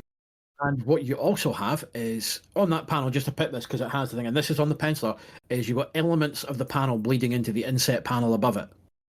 No. Yeah. You're breaking the plane. Yeah. Planes are quite clear. If you're doing an inset panel over and above that, it's over and above everything. Oh, God, yeah. It's just, these are the things that, for sequential storytelling constantly, Wham and I will harp on at this at length to anyone who wants to listen, and to those who don't want to listen but happen to be sitting nearby. That's your fault. You can get up and move. Is the whole point of the sequential storytelling is not about a pretty picture. No. It's not out of your head. It's about conveying to me everything in the story in terms of what the emotion is, what the action is, what the intent is. Everything else is secondary. That's what you should be doing. If you can do a pretty picture at the same time, brilliant. That does help sometimes. But it should all be in service of the story. And when you're doing cute stuff like that because you think it looks cool, doesn't. No, it doesn't. I mean, probably one of the best panel is on that page is the last panel on the page when you got the boats in silhouette against slightly Dutch angle, and they're going off to the horizon. Yeah, that's actually really nice. It's a really nice little panel because everything's got the same scale to it. Everything's there, and you can tell what's happening. But you've got the boat before it in the wind and the rain, and then you got the captain. And the captain's not so bad, but the boat itself going through the water, it took me a couple of seconds to realise what was happening there. And the sole intention of having a visual medium is to tell a story with the art. The art needs to be able to tell a story without the words. No captions, no dialogue. You should still be able to get a gist of what's going on. It would be impossible with this. Absolutely impossible. Do you want me to get into the other thing that pisses me off about this?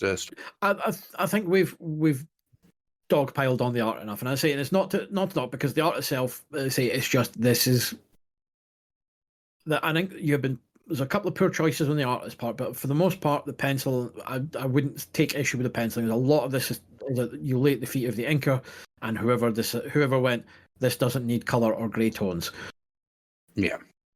And I think the reason it doesn't have grey tones is to try and hit that image style, that clean image style, but it does not work as a black and white at all. No, the other thing that annoys me about this, and it really annoys me about this doesn't feel like Warhammer. This feels like D&D. Yeah, there's really feels like Dungeons and Dragons. We've talked about this at length, and I think we can say for the most part they are not. They are very much feels, and again, Warhammer became the very poor cousin to Warhammer 40k. Yes, and hence why the old world ended and Age of Sigmar happened, because Warhammer was in the toilet. Because Space Marines was outselling the entirety of Warhammer Fantasy Battle towards the end. Yeah, which is scary. But again, this is symptomatic of there is nothing. As I say, this feels like D&D. This is generic quest, and you've got a couple of name checks from that. I mean, it's generic skeletal knights, which aren't Khemri. They do not look like Khemri knights. They do not look like they're dressed in the. And the mummy Oof. just is okay. Here's where we dig the artist. That's absolutely piss poor. Max. Yeah, I love Mighty Max, but it's not Warhammer. But then you got the wizard going fireball and doing a Hadouken. Yeah, that's not how magic works in Warhammer. It's not. There's a serious misunderstanding of the basic tenets of what Warhammer is. And yes, they mentioned Bretonnia and they mentioned Kimri, and that's all well and fine. But these people do not act like Bretonians. They do not. Nothing here feels Bretonian. It feels like a group of D&Ders having a game of Dragonlance. Yeah, it's again. As we said, Warhammer has been poorly served by this comic. Big time. Like Darkblade's its own little thing, but for the most part, it's just been here's random little bits that we've thrown in the lore. As I said in the last issue, you need to be tying this more hard into the lore by just having some. Yeah, like I said last time, don't need to have the stories be about the characters that are in the lore, but you need to have them dotting in and about. Well, you need the touchstones. You need the touchstones of Warhammer in order to make it feel like. As you say, you've got the dwarf story last thing. You can do it with you can have if you're setting it in the Empire, you then have who's in charge of it. You show some of the elector counts and stuff like that, or you do, let's say, or if it's the dwarfs, you do the dwarf king. Ungrim Iron Fist. If you're doing, let's say, if you're doing stuff with the Bretonians, well, I can't remember the characters, but there's enough characters in there. You would just go, right, I'm setting you on a quest to do this. Because again, also the Bretonians were all questing knights. Yes. So it's like you don't have to have it. Oh, we've got fortune because we've got this curse. It's like I'm on a quest to get this. Why? For honor and for chivalry. Yes, exactly. That's what I mean by they don't feel like Bretonians. Yeah, they're not acting like Bretonians because there's nothing here that is Bretonian. There's just some people, and they've started off a 7-part D&D Dragonlance adventure path. But say Warhammer has been, on the whole, poorly served in Warhammer Monthly. Okay, has gotten off a lot better in terms of the lore and feeling like it is actually part of that setting. This is just, we're name slapping in bits here just to make it feel like it's part of it. Yeah, no, this feels like somebody had a Pathfinder adventure. I suppose Pathfinder wasn't around at this point, but yeah, they had a story for another system and they just rewrote some of the names and redesigned some of the characters to fit in a bit better. And at its base tenet, it does not feel like Warhammer. It does not feel anything like a Warhammer story. Yeah, it also very much feels like it's not meant to be split into multiple parts either.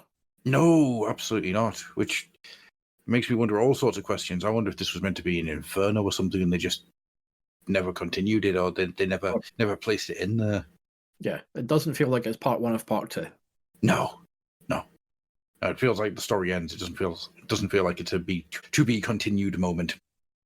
I think we can be comfortable to say this is probably the poorest story so far. It's the one that elicited the biggest emotion of rage out of me. I'd say that there are mistakes in terms of the art that again annoy me, but I think it's a flawed approach in terms of, I say, the story is not Warhammer and this should have been in colour. This is just not designed for black and white. And I say that's not the pencil's fault. The ink or the inkers, depending, again, we don't know, was this originally going to be in colour, in which case they're going to a brief and they've just repurposed the art because they paid for it already.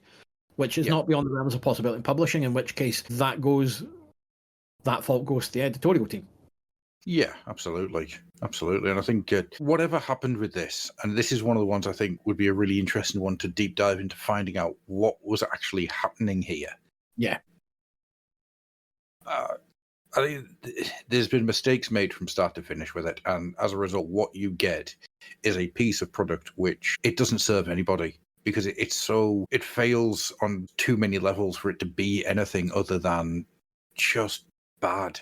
And I feel bad about it because, as I say, outside of the fact that the artwork really takes me back to a time when I was an idiot and liked anybody. It takes me back to that stupid time in my life where I bought some issues of Dark Child. I know, I'm a terrible person. Oh, I know. That's I'm aware. I'm trying to think if I've done anything, because I got the first issue of Witchblade. Yeah. You'll notice I point out, I say I only got the first issue of Witchblade. Mm-hmm. And Fathom, did you get any Fathom? No, I'd long since, because Fathom was a bit later for Turner, and I'd already soured on it. It's like, yeah, it's like, I'm not being funny, but yeah, it's if you like cheesecake art and comics, which I'm a fan of, but it's like I could buy a Michael Turner one, or oh wait, the likes of Adam Hughes and Terry Dodson exist. If you're just looking at specifically the mainstream US stuff, Amanda Connor. Yes. It's like I've got people that can actually do sexy looking artwork with also people that look vaguely like they might have actually been biologically capable of living. Correct. Darkchild was not that. No, to be fair, neither was Witchblade. No, true. It's like Michael Turner breasts do not work that way. No, I don't like being negative for the sake of being negative sake, because there's enough of that shit out there, and I much prefer talking about stuff I like. Now, I love the image style, and I still enjoy it. It's why looking at this, I can reel off half a dozen artists I think he looks like. Why? Because I've got comics of them in the boxes under my bed in the cupboard. Yeah. It's funny, actually, we haven't mentioned Gilberto Ramos. I think he kind of pivoted away, because he was, again, I would always put Gilberto Ramos more to an Art Adams influence than anything else. He kind of eschewed that, because he leaned much more cartoony than any of the rest of them, and stood out quite quickly. I will always put down a big flag that says, I love Crimson, and I will fight anybody who disagrees with me. I was Team Umberto when he was on Impulse, so, you've done it lately. I'm an early adopter of the boy. It's genuine, because again, at the time I was reading comics, I was all in it. There's so many Image books I bought. Yep. Many I regret it. But there's many that if I see them in a back issue place and they're cheap, I'll end up just picking them up, because it just takes me back to that moment. It's like, but it's very much when you're doing a comics, like, you need to know what the end product's going to be. Yeah. And if this is black and white, you should not be commissioning art like this, because you're doing nobody any favors. No. Because you're not giving your reader a satisfying experience, irrespective of the qualities of the story, which we've kind of ragged on. Again, you'll notice we haven't really talked much about the story, because it's absolute nothing. The story is nothing. The story is to get the dead body of their ancestor back from a tomb in Kemnay, so they can put it in a tomb in their gaff, and it means that there'll be a curse lifted on their treasure that they've got, and they can sell it. Yep. Just shite. Sorry. Well, there's no internal logic to it either. He does ask the question, how do you plan to raise the money for such an exposition? I already have. I've sold our last lands near the Quinells. So the ones from those lands are all that provide our paltry living here. Now we have to do it. Right, okay. So what you're saying is that you actually could have just buried all the treasure that's cursed and lived off your winemaking. All right, okay. God's sake. I don't know. Just the internal logic of it doesn't fit. It doesn't feel like Warhammer. The art, I've got complicated feelings about the art due to how much it takes me back to a time where I was buying a lot of rubbish. Regret. I mean, I can unpack it, and there's bits here if I wanted to, I could forensically rip it apart and tell you why it's bad, but it's not bad. It's perfectly cromulent artwork. Yeah. If you happen to appreciate the sort of again, we see the image style, but the kind of the Leaf Glee style, and their various impersonators. The problem is, it's not in color. No. And that basically kills it, makes the comic story nigh on unreadable. Completely. And it's like, and that's not the fault of the artists, unless they were told this is going to be black and white, in which case it absolutely is, and I would absolutely shout at the inker. Yeah, for failing miserably at the first. I don't believe they were, just based on the way that, based on a lot of the line work, it is clearly designed for color. So you've done nobody any favors there. No. Also, I just want to point out how much I just hate those cheekbones. The way that the faces become gaunt behind the cheekbones is a style that it irritates the hell out of me. Yeah, it's one of those things. But I think we've had enough of that, and it'll be back for another issue next week, and hopefully we can find something to be positive about. Well, the thing is, even if it's not, it'll be much quicker conversation about next week because I'm not in an inclination to repeat the criticism, and we try not to. Hence why we touch wood. You'll notice this is probably the first episode where we haven't ragged on the feature that will not be named. I did on purpose. Went right past. I purposely stayed the course with it. I'd just like to point out that it's only taken us how many episodes to actually manage to adhere to that promise? Yep. So if you're keeping score, put one, and we'll see where we've done it. We've managed to completely ignore them. The reason I'm saying keep score is because I can't guarantee it won't happen again. So we're going to take a victory where we can. There's going to be a point where we will mention them again. I know there is, because there's something coming up in a couple of issues where they'll get mentioned again. Okay. Let's for a negative to positive. So we've done that. So again, like I say, if next issue, I say we'll try not to say. I don't think we were excessively negative, if I'm being honest. I think we've been even-handed, and I say it's not. I say I can and will, if provoked, defend Rob Liefeld's art, and have several come to my TED talk. And I'll tell you how wrong you are about not all of it, but some of it. Yeah. I think the biggest problem I've always had with Liefeld is going to be just how he speaks to people, and that I'm just going to leave that there. Oh yeah, part of that, and we've talked about this before off podcast over many years. Part of the reason why Rob Liefeld is an asshole, and he is, let's be clear. Part of the reason is pretty much since I'd say about 94, everybody with an opinion on comics has been an asshole to him. He is the go-to whipping boy for lazy, uninformed comic criticism. Yeah. And it's like, take your shots if you want, because the whole thing is art is subjective. So are there things in Rob's art that are objectively bad? Yes, but there's enough of it that you go, yeah, I don't mind that, or it's a style, and not enough people can divorce style from technical correction. Also, to be fair, you don't need that in comics. No. You want something to be technically beautiful, and you have to look at an illustration. Look at a photograph. Neil Adams basically points out your style is just the sum of your mistakes. Oh, I like that. Because if you didn't make any mistakes, you would basically be drawing an absolutely photographic recreation of something. Yeah. So Neil Adams wrote Batman Odyssey, so he knows what he's talking about. Yeah. But it's all about that. So it's a case of no. But again, as I say, the whole thing with Rob is everyone with an opinion and an online platform has had a pop at some point. And every ass going, oh, Rob is shit. It's like, yeah, I'd be an asshole too. Yeah. You rag on him for the right things, which is his bullshit Kickstarter stuff where he didn't deliver after several years. Some of the shady business practices. That's the shit you can have a go at him for. I'll go 100%. Yeah, he's a dick for that. He doesn't draw feet, or his anatomy's not great. Yeah, neither was Jack Kirby's. Kirby was the king. Yeah, absolutely. There's plenty of artists out there that you can throw the not feet anatomy problems at. But I think it all just comes down to Rob Liefeld became such a household name so quickly that he became the target very, very fast. And yeah, I think you probably make a good point there. But then the question is, what comes first, the chicken or the egg? Was his personality so abrasive to other people that it caused that target to be painted on him? Or did that target get painted on him, which caused people to be abrasive towards him? There's a question I'm not entirely sure what the answer is. You never know, but again, all you need to go is everyone on the internet that suddenly decides to go, just because you've got an opinion, I'm not obligated to hear it or pay any attention to it. No, of course not. And that's the basis of freedom of speech, isn't it? Yeah, you can say what you want. It doesn't mean that you're free from the consequences. But the problem is, everyone just has a pop. It's like, yeah, you can. If I buy something from you, I'm entitled to have an opinion on it.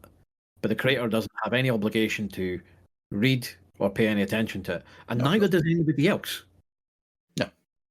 No, of course. And that is the problem. It's like everyone thinks I have an opinion. I must share my opinion. Mm-hmm. As we sit here talking about our opinions on Warhammer Monthly. We wanted to have this chat, and if no one listens to it, well, that would be disappointing, but fair enough. I think at the end of the day, I'm doing this because I really wanted to go back through these and talk about them with you. So, Yeah. as far as I'm concerned, I'm with. But it is one of these things, though, that people seem to think because they've got an opinion, people need to hear it. It's like, you don't. It's why I try not to be too negative about things and rag on stuff. It's like, there's enough out there. It's like, if I like it, I'll talk about it. If I don't like it, if you ask me, I'll give you my opinion. I'll tell you why I don't like it, but I'm not just going to say it's shit. No. And there will be enough things that are out there that I don't care for. Doesn't mean they're good, doesn't mean they're bad. It just means I have no interest in watching them. Yeah. For example, Lord of the Rings of Power. I care not for that. I watched the first episode and went, this is not for me. Thank you and good night. Yeah, you just move on and do something else instead. I don't need to talk about it whenever an episode, it's more of this. It's like, no, I just don't pay attention. My brother has an amazing little, shall we say, ability, and that is he's never watched an episode of Lost, never seen a single episode of Lost, refuses point blank, never seen an episode of Game of Thrones, refuses point blank. And he says that it's got to the point now where he keeps doing it just because it winds everybody else up. Well, how can you not have seen it? I've got no interest. I don't care. Yeah, it's great when you do it. Or it's like, have you watched it? No. It's like I haven't. There was a mountain of things. Like I saw one episode of Lost, and that was enough to tell me I don't want to see another episode of Lost. Yes. So when that was the water cooler topic of choice, and people go, "Have you seen it?" I went, "No, I watched the pilot. I don't like it." Mm-hmm.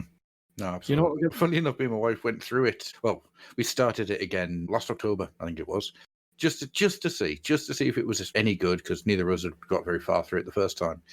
And we got into season 2, and outside of probably the worst stuff I've ever said about a dog, because this dog became our favorite character, and he was a horrendous dog who would just sneak up to people and say, "Did you know jet fuel can't melt steel beams?" And then just carry on from there. It was terrible. It was absolutely terrible. And we petered out at halfway through season 2 and just went, I can't do this anymore. I don't have enough time left on the planet to enjoy this. But that is the thing to take from this. Is like, let's say we still enjoy Warhammer Monthly, so we're not going, oh, this is all.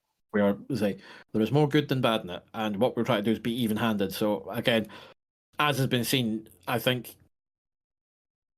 up until today, I've probably been the more critical of the two of us. The pendulum swung rather rapidly. All it took was one story, and the mask comes off, and there it is. Adam Nick, bitter as fuck.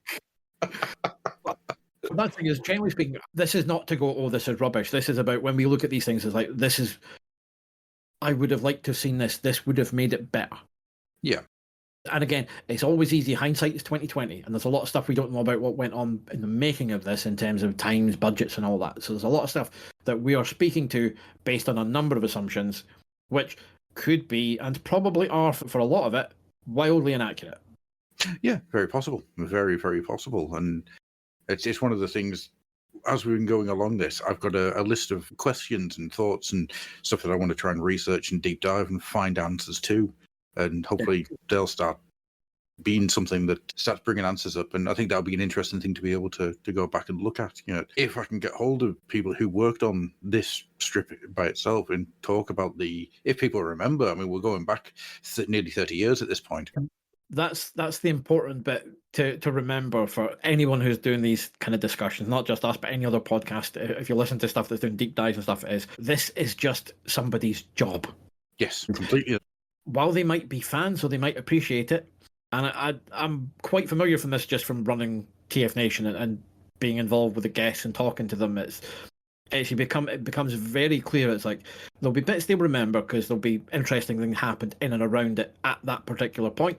Yeah. But we ascribe a weight to these things as fans that a professional involved in this is never going to, because this is just a job. This is one of the gigs the creator were doing while doing probably half a dozen other jobs at the same time. They might remember particularly fun gigs to work with, or particularly unpleasant ones, or particularly amusing ones because the writer wrote horrifically inappropriate gags in the script, or artists did stuff in the margins that they had to scoff that they couldn't do. Mm-hmm. Go look for all the penises and the elbows of Simon Bisley's artwork. Lobos back to that front cover, the legendary penis elbow. So, but these are the things. So it's a case of we're quite even-handed with the last story, or reasonably even-handed as we could be, because it's a poor fit. I could have gone deeper. I really could have gone deeper. I could have forensically looked apart a lot more, but it's not. I don't think anyone wants to listen to listen to two white men being angry about shit from years ago. No, absolutely not. Absolutely not. I think a lot of where my emotional reaction to this comes from is how much it feels like D&D, and D&D isn't something that I enjoy, so I don't do it. And that's very much what you're saying there. Because it feels so far removed from what I was expecting, and I got something instead that I don't enjoy. I did get a strong emotional reaction to it. Warhammer has been poorly served in Warhammer Monthly for the most part. Yeah. Because even if you look back, what are the bits that we've talked? So, because we're now, let's say, 4 months into it. So you're a third of a year in. And realistically, apart from a couple of town mentions, some Skaven, I'm not talking about the quality of the writing or the art, to be clear. This is just purely a setting. What have we had so far that's been really Warhammery? Very little. Yeah. Whereas probably has even then, not really. Yeah. Again, Wood Elves, Dwarves, again, little crumbs of what Warhammer is. And for all whatever your thoughts, Bloodquest is 40k. It's proper 40k. Yeah. It's steeped in lore. So it's dripping lore out the back. Titan's not quite, but it's selling you on something else that is part of the lore, and you will expand, I imagine, as it goes. But it still feels of the lore. It's a bit more focused story, but you are still getting distinctly Warhammer content. Darkblade, Vampire Hunter Delric. Apart from the fact he's got a cold one, and it does look like a dark elf from the Warhammer Fantasy range. Mm-hmm. Like it is based on the models. That's really it. There's not been a lot of Warhammer in Warhammer Monthly. No, it's either been 40k or very much the edges of fantasy battle, and that's it's been done a massive disservice. But as I said, Warhammer was, even at this stage, was the poor relation to 40k. Yeah, it was starting to slide at this point. The release of 5th Ed Fantasy Battle, it sells really well to begin with, and then just begins to slide as 3rd Ed 40k comes out. Yeah, because 3rd Ed for 40k is around the corner. Yeah, at this point, but it's on its way. But enough doom and gloom. Let's go on to the happy-go-lucky wandering adventures of Blood Angel's Captain Leonatus in Bloodquest, with a wonderfully whimsical story called Dead Cam. So for this one, so again, wonderful curmudgeon Gordon Rennie on script, Colin McNeil on art, and Tony Luke on letters. So same creative team as we go. Yep, what we get is just a story of the Marines, our intrepid Blood Angels, as they enter a space hulk and start having a good explore to find out what weird magical mysteries are inside. And what is inside? The descendants of the vessel crews affected by exposure to the effects of the warp. Bang, bang, crush, crush, bangy, shooty, shooty, murder. But then you get a sequence of events that ends with a Thunderhawk, a goddamn Thunderhawk, flying through the cockpit, the giant dome of the spaceship, to get everybody out, as all of the little bodies float out into space, doomed to freeze and pop. And one of the Space Marines nearly pegs it, keeping us with our mandatory one Marine must die story. But no, saved. Possibly literally disabled back on ship for failing for nearly dying in gravity. We don't know. No. Well, we actually do, because I remember the name of this guy, so I know he crops up quite a bit. He's around for the long haul, because he is one of their young neophytes. Mm-hmm. And you can't call yourself a Space Marine until you've had your first taste of hard vacuum. It's a great line. I'm not even going to speculate on what's on your hard drive, Leonatus, but maybe you were excommunicated for a reason. It was just the weird stuff he's been saving from X-Hamster. I don't know why X-Hamster. It always amuses me because it's just such a good name. It is. It always tickles me. I don't even know if it still exists. So I'm going to say something here which is going to surprise you, Andy. I really like this. Considering that Bloodquest is usually the one that I feel the least positive feelings for, I really like this. And the reason I like this is threefold. One, it's a really good, solid, contained little story. Two, the fact that this is obviously where the entirety of the script from Pandemonium, the 2012 film, came from. And three, I love the Thunderhawk coming through the dome. That's an amazing sequence, and more of that type of nonsense, if you please. I'd also say 4. It happens to follow on from the previous story. Yes, which is really nice, isn't it? Continuity. No, I mean as it follows on from the end of the story that you hated so much. Yeah, which is this is actually in some again as a science fiction trope of graveyard of spaceships. Yes, which again crops up. You do any sci-fi, if someone's doing a sci-fi universe long enough, they'll come to that at some point, because even in the far future, we just leave our shit lying about. Cosmic littering. Pretty much. But I mean, the elephant's graveyard is such a massive trope in storytelling. Yeah. Whether it's going to be ships, spaceships, but whatever thing can be left to turn decrepit, an elephant's graveyard is always going to turn up in a story. And it's a cool concept. It's always been a cool concept. Yeah. Because it lets your artist go fun with a bit of damage and random spaceship design, because they won't all be necessarily human. There's only a couple that I would say you've maybe shades of it being something else.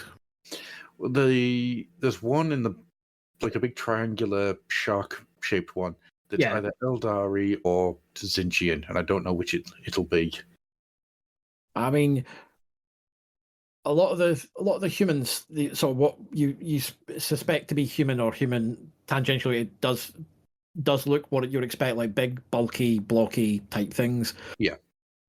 Given it's 1998, well done on Colin McNeil for not sneaking a Babylon 5 reference in the background for random alien ships. Well, I don't know, because the one that's coming to the side from the front of the panel on the right-hand side, that does look like the front of one of the, I want to say, Goliath class. Oh, I'm talking about the human ones, because the Babylon 5 ship designs were, apart from the wee spinny bit, which had been done in fiction before, they weren't really sort of proper unique designs. I was more worried about, is he going to chuck in the random old ones and the various mad ships, like a white star, planet killer. Yeah, a couple of Colin ships, but he keeps his powder dry. So well done, Colin.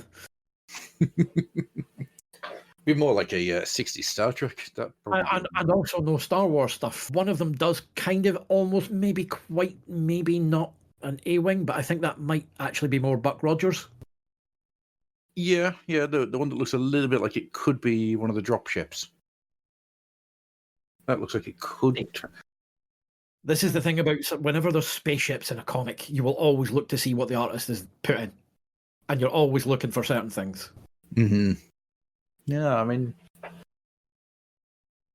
there's like a big triangular bit coming off the side of one of them, and that's making me think of something, but I can't quite place it.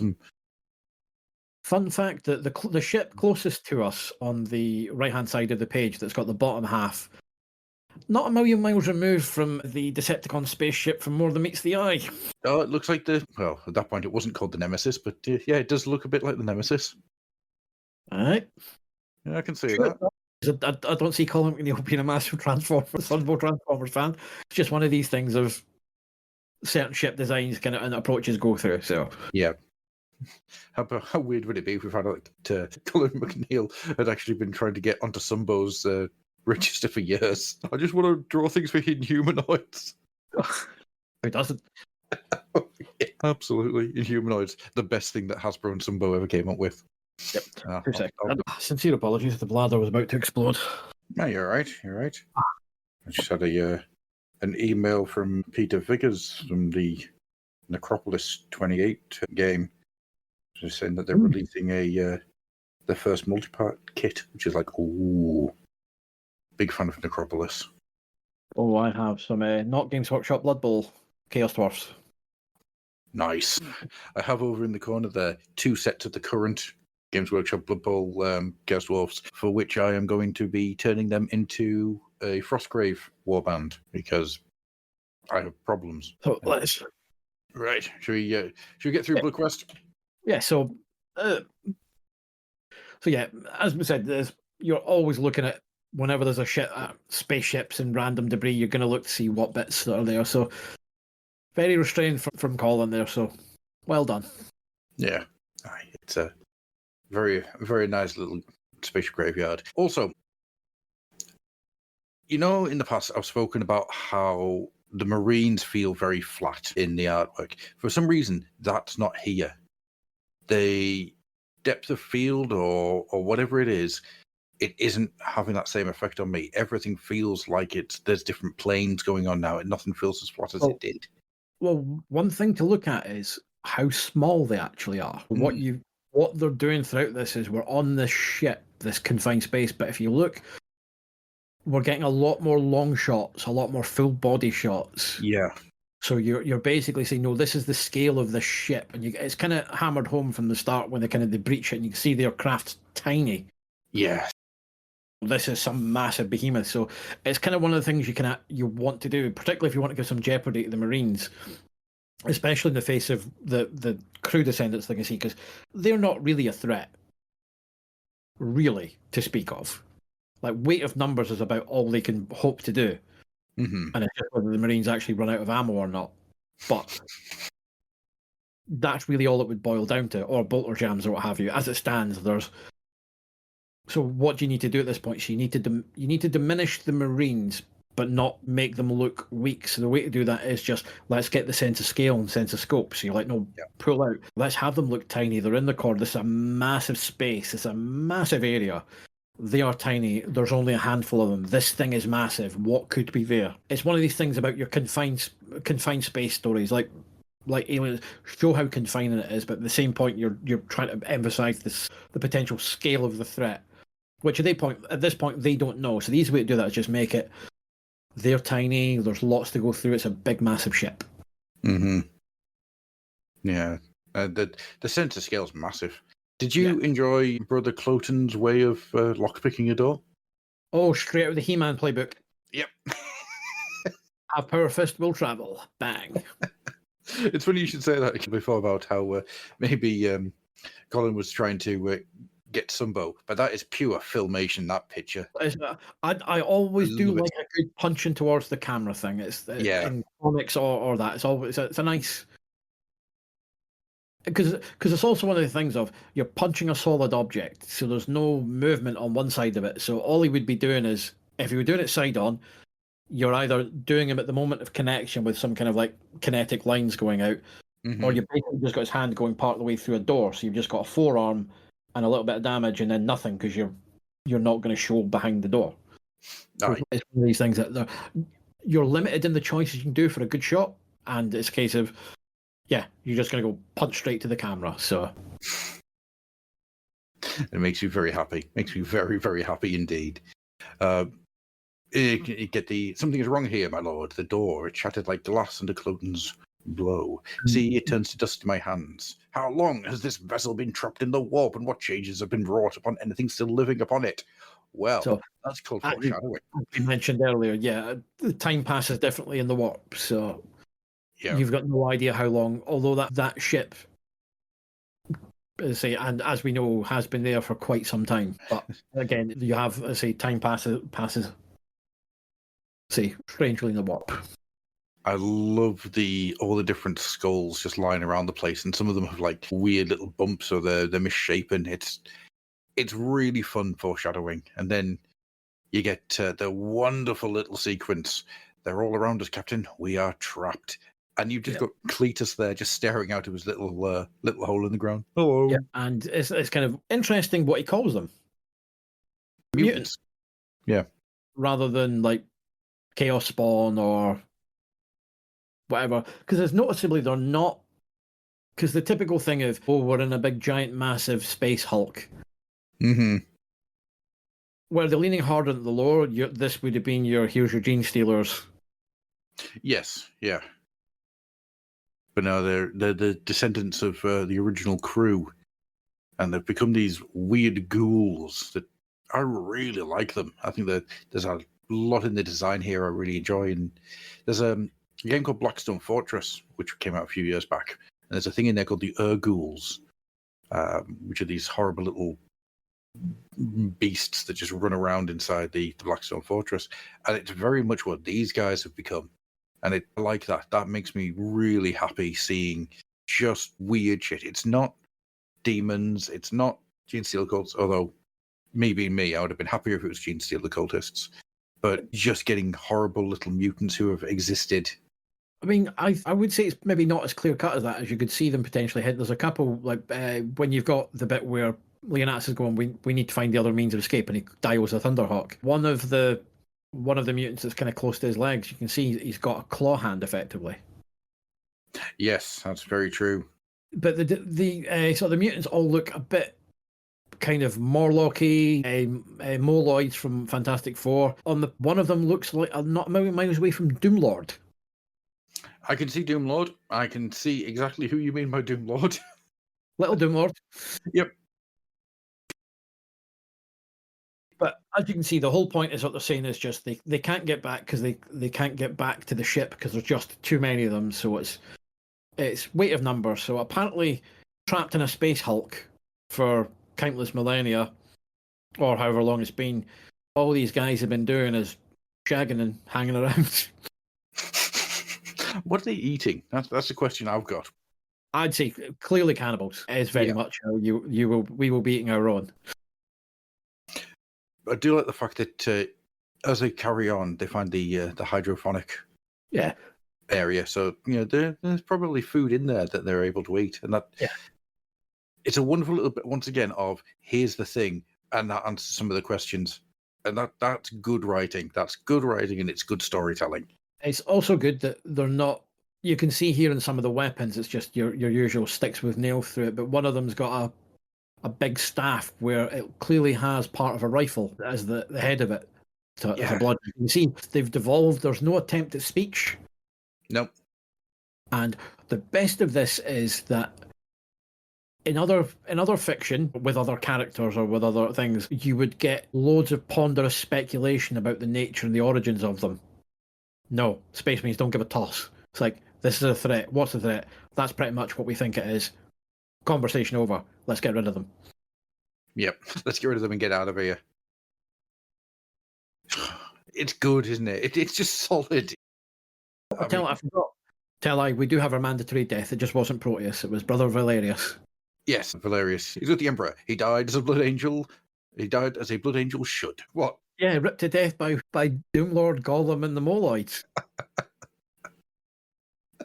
Which means his name would be Gloomlord. Gloomlord and the Moloids. It's like, basically, he's being attacked by the travelling Wilburys of wee mutants. Super group of aesthetics. Oh, man. What was it? What were the guys? They were big, about 2003 or so, and they were just like a giant collection of people. There's about 50 or 60 people in the band, and they were just touring everywhere. Oh, the Polyphonic Spree. That's the one. There you go. It's Gloomlord and the Polyphonic Spree. But yeah, as you say, so they get their way to the hydroponics area and says, come here, blow the dome, and we're going to get away. Yeah. And so the Thunderhawk gunship just comes ploughing through.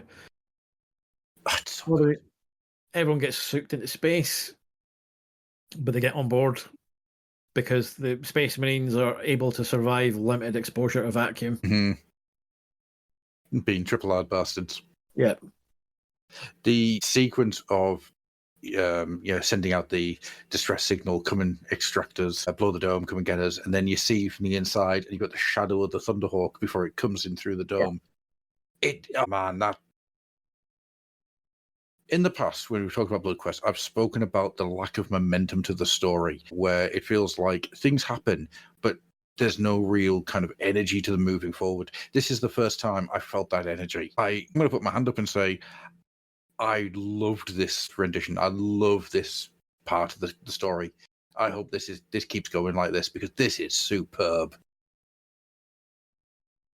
Again, as I say, I'm not as down on you as the energy, because I can see where it's coming from. Colin is quite faithful to the fact that Marines are just walking tanks. The dynamism with them should be very difficult. It's difficult to reconcile a lot of the fiction, and particularly looking at you Horus Heresy books when they're describing dynamic fights between them in the armor, where it's like, it's physically not possible. No. I've got these on the tabletop. I ain't doing that shit. My Dark Angels are not doing cartwheels down the street, god damn you. But like I say, it's as has been clear, we're not really getting a huge amount of forward momentum in the overall plot. No. Spoilers, I know for well that this goes on for 3 books, so yes. There's a long ways to go yet. But what it does is, I say, and it's probably the best example we've actually seen out of all of Warhammer Monthly so far, in that it's an ongoing story that tells a discrete tale in its own right, with a satisfying beginning, middle, and end. Yes, absolutely. Absolutely it does. And it's full of little moments as well, just these wonderful little moments. I mean, one of my favourite little panels in this is just Leonatus just holding his sword and running someone through whilst just nonchalantly shooting another one, just barking his orders out. And I don't know why I like it as much as I do. It just feels like, yep, that's how a Space Marine would act. Nonchalant murder. Yeah, that is the thing. Is also, again, to touch on one of my criticism about Daemonifuge, again, there's no real character to any of these Space Marines because they don't really have any. Yeah, it's by default, they are all basically just versions of their own Primarch. Yeah. In various ways. They are Space Marines of the Blood Angels chapter. That is their entire personality. They might have skills and they might have abilities that differentiate them slightly, but as a base level, they are no more or less than that. And ironically, you'll find that probably as a consequence of them being estranged from the rest of the chapter and being such an enclosed unit, that they will actually deviate from that pattern more as they go. Well, I think we're starting to see it. By necessity as much as design. Yeah, I think we are starting to see that happening. Yeah, just all in all, I'm really impressed with this. And that final panel where the mutants are just all floating off into space, it's just... Yeah. But also, yeah, you deserved it. Bunch of mutants. But also it's kind of sad because at the end of the day, they've got the mum-ra problem of some kids turned up on their lawn and started messing around. No, let's say very effective. And like I say, the best of it is, like I say, that it sells the scale. Oh, beautifully. Again, purely because individually, none of these creatures are a threat. No. That's the thing, they aren't. But you've only got a handful of Marines with limited ammo, and even with the best will in the world, if they've got an entire ship full of Gloomlord and his pals, yeah, they're toast eventually. It's how many bodies they leave behind, but they're done. Yeah. I'm just kind of flicking back through the pages and things, and honestly, this is the first issue of Bloodquest, which has excited me. It's made me really happy. I'm really enjoyed it, and I'm glad. I'm very, very glad that I've connected with Bloodquest, just because it's going to be the backbone of Warhammer Monthly for a very, very long time. So it's nice to feel that kind of joy in reading it. And again, art designed for black and white. Oh, completely. There's negative space where it needs to. The blacks are there where they need to give form and depth. Again, it just, when you read the issue in order and you go from the previous story to this, you go, no, that's, like I say, this is clearly what hammers home one of the biggest criticism about the preceding stories. It's not designed for black and white. Yeah. This is what you can do. I mean, Colin does a lot of rendering in bits. They say there's a lot of scratches, a lot of feathering. Mm-hmm. So there are plenty of lines being put down, but they're put down in service of building up depth and showing scale when needs to be, and they say depth of field. I think as well, one of the things that's important to pull out is the panel where Cloten breaks the glass door in his hand, and you see it all falling down through the panel, and it falls behind the panel below it, which when you go back to the Dubois story and the issues we've got with the panels below kind of coming in and out of the panels above and stuff like that, it draws the eye. You can see how the story continues. You can read it. It's easy for the eyes to read. That's an important thing to point out, I feel. You look at even when images bleed into one another, or one from one panel to the other, if there's a little bit of sort of overlap, it's not it's not obscuring detail or lining up or making unnecessary tangents. And by tangents, we mean lines that butt up against each other that make it that draw the eye incorrectly. Yeah. It's all in all, I'm going to give this one a good score. It gets a thumbs up from me. So I'm happy. After the underwhelming Fire installment. I'm going back into Dubois now and just like getting angry again. So let's just close those pages. Don't need to do that. Feel happy now. So all in all, then, Andy, what's your feelings about this issue? Well, they better cover in terms of being able to read things. Let's say my criticism about. So it's clear that now it's not necessarily the artist's fault, because I think they'll just get asked to do a cover. You generally in comics, if you've got an editor, they'll say, "I want the cover. Give me a couple of options." Or you'll have a cover editor that will just go, "Here's the brief for the cover. Draw this cover." Yeah. We're not seeing that. As we said, my thoughts were talking about crystallized in terms of this is a very poor servant to Warhammer. Yes. And as a whole, not just this issue just kind of brought a lot of it into focus and was probably the most egregious example of it so far. And the fact that it was such a bumper length, one kind of double down on it even more. I say, Titan. I say, it's not that it's never clicked with me. It's just there's not been enough of a. What are you actually going to do about the story that's going to keep me hanging around? I mean, big robots fighting each other. I'm usually cool with that, but I need a little bit more at the same time. Yeah. So I've got the premise there. Bloodquest, like I say, I'm unlike you. I've not been as down on it, but I do agree it's probably the single best installment. I think purely just on art alone. Yeah. Even just the art alone, it's my favourite that Colin's done so far, and I'm a big fan of his work. Daemonifuge, I'm on board because Kev Walker is Kev Walker, and he's again one of these artists whose work I will pick up. As I say, there's a couple of questions in terms of where are you actually going to take your story, because all we really know is Slaanesh has infiltrated this convent. We don't know why. She's clearly linked to something. Don't know how or why. We've got an evil Inquisitor, because they're all evil. It's true. You can try and defend. Well, you can't actually defend it, because if you've read anything in 40k, you have to just go, yeah, they are actually all evil.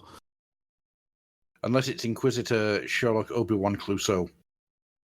He's still evil, he just better PR. But so again, it's one of these things that you just wish that the Curse of Dubois hadn't been in this and something else had been in its place, because it does drag this issue down a lot. And like I say, story more than anything else, but art that's not right for it because it's not designed for black and white. Let's say it's not to criticise the artist. We can do it at leisure.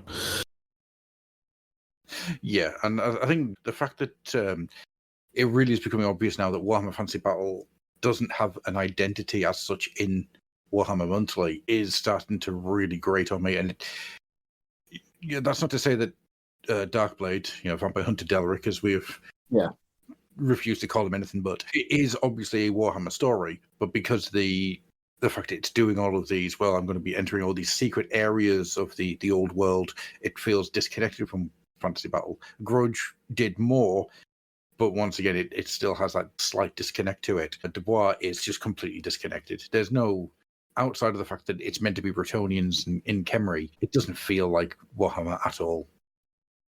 Yeah, and they say it very much feels like we've potentially got the story. Can you repackage it, because it's telling that it's the artist that has written it and co-written it with Andy Jones. So has Andy gone in and just added bits to it? Speculation, but as I say, again, Hammer highlighted really, which is all we're really getting for Warhammer is the odd reference and name drop. Again, We got a couple of stories last month where we had the Skaven, which was nice because we both love the Skaven. Absolutely. And it's not a comment on the quality of the stories themselves. It's the fact that they are not Warhammer Fantasy. There hasn't really been one that you can outright say this feels 100% like this story could only be told in Warhammer Fantasy. Yeah. Is that then a problem of Warhammer Fantasy as a setting as it was in 1998? Well, because the setting for Warhammer Fantasy is... It's just so generic Tolkien-esque fantasy with a couple of their own bits that they've nicked. They've either, aside from the Skaven, that they've just nicked from elsewhere. Yeah. And everything else that was pure their own creation, the Zotes, the Fimir, that's all gone to the wayside by this point. Yeah, that's all. Yeah, we've hand-waved that away because we don't want to do it. To be fair, the Fomor wasn't really their own creation anyway. That was a lot of strip mining Irish and Celtic mythology. Yes. But it was at least not strip mining people's actual work. Looking at you, Prince Gaynor of the Damned, you're absolutely not from The Eternal Champion by Michael Moorcock in any way, shape, or form. No, absolutely no way, shape, and no. And I think fantasy in the 2000s, as much as it was on this constant slow decline, it does a lot of stuff to be its own thing. It tries to differentiate itself as it goes along. So I'm just wondering if the problem lies in where Fantasy Battle was in the late 90s. I don't think it's where Fantasy Battle lies so much as pick a row and go with it. Like you've decided to do like your one ongoing story is basically because the Dritz Dwarden books were popular. Yes. Let's be fair. 100% yes. It's like those Dark Elf books are quite good with. So we'll do that. It's like you needed, and none of the ongoing, the sort of one-offs are. It's all little bits here or there, and I say it's not to pick on the quality of the story there because that's not the criticism. The criticism is not of the scene. You want to be picking tales around the city. Like, why not pick a city and say when they do the Mordheim game is like pick a city that you can set stuff in and around. Yeah. And you have that one location, and you can basically build up an organic world where characters come and go. So one character can be prominent in one part, then he's in the background in the next one, and the background character in one-off tale, suddenly someone does. He's a prominent character for this adventure, and you're building, you flesh the world out that way. Well, it's confusing to me that right now there isn't a Sewer Jackson Nuln story. There isn't a Skarsnik of the Warlord of the Eight Peaks story. There isn't because there is so much history at this point to these little elements hidden around the old world that isn't being used. So you pick it somewhere, and then as a locale to start with, that you're branching off point. It doesn't necessarily have to be like Tales of X City or that, but you center it around that. Yeah. So you then go that I was just in that city or back, and you move and pick somewhere where it's contested territory or close to pockets of orcs or Skaven or so you can vary the threat. And Bloodquest had the thing of what's the big thing in 40k? Space Marines. Yes. Then you go orcs because that's still second edition at this point. So that's your box set army. So that's the two on the table. But they've quite wisely not gone too hard in terms of anything. You've had chaos, you've had chaos cultists, but it's gradually expanding the lore. But you've got a focal point to do that. Yes. So you've had a demon, you've had a chaos space marine. So yeah, I know we haven't had the Eldar or that, but you've had your Inquisition, you've had your rogue traders. So really, you're missing, and you've had say chaos cultists. So you're really missing Tyranids, for that point, Tyranids, Gene Stealers, Imperial Guard, and I think Tau would only just come out, or was just 2000. And Necrons potentially. Necrons end of second to third, so Necrons would be on their way 98. No, I think Necrons would have their White Dwarf rules by now. Yeah.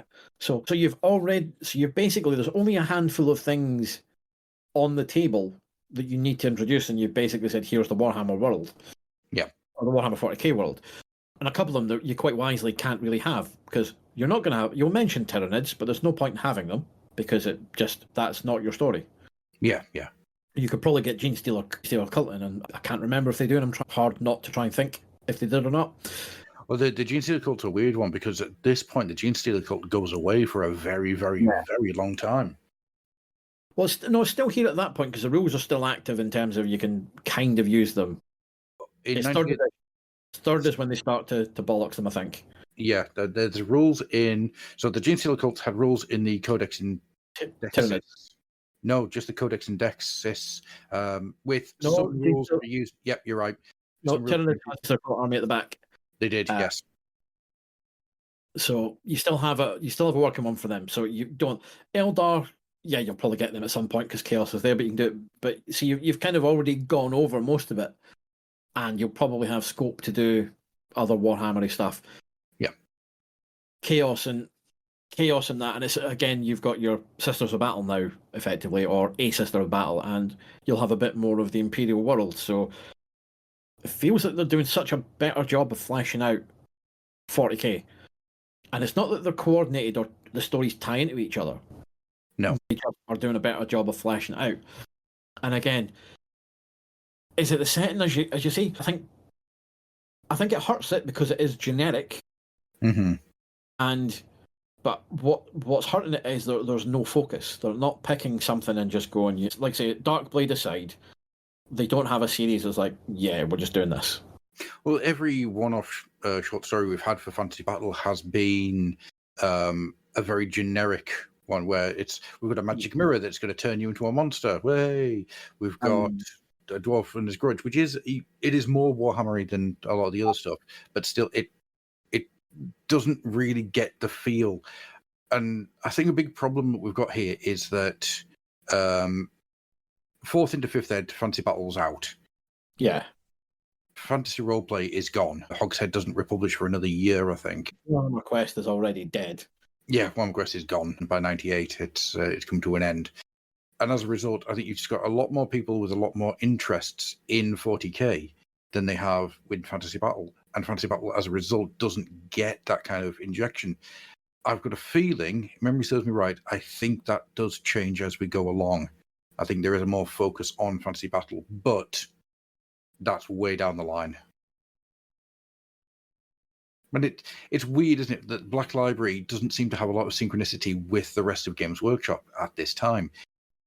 And I think that's probably because Black Library and so many of these other little things that they were doing, like Forge World, when that starts up in a year or two, it's a real mess of different people doing different things and nobody coalescing. Yeah, it's like you need a structure to this. Why is there no structure? Why is there not a High Elves versus Goblins story going on here? Because that's the starter set. That's what you can buy on the shelf right now. Lizardmen versus Bretonnians. Why is that not something that turns up in the near future? It's bizarre to me. It's truly bizarre. Because 40k in this comic does do a lot more. It gets the ability to tell stories that you can see on the tabletop. Whilst Fantasy Battle, it seems to be, well, we're almost fantasy role play, but not quite. Yeah, it's like, what are you doing? Yeah, it's a shame. I think it's the fact that it's such a missed opportunity rather than anything else. It's like, and as it goes on, it just highlights how much weaker it is. Yeah.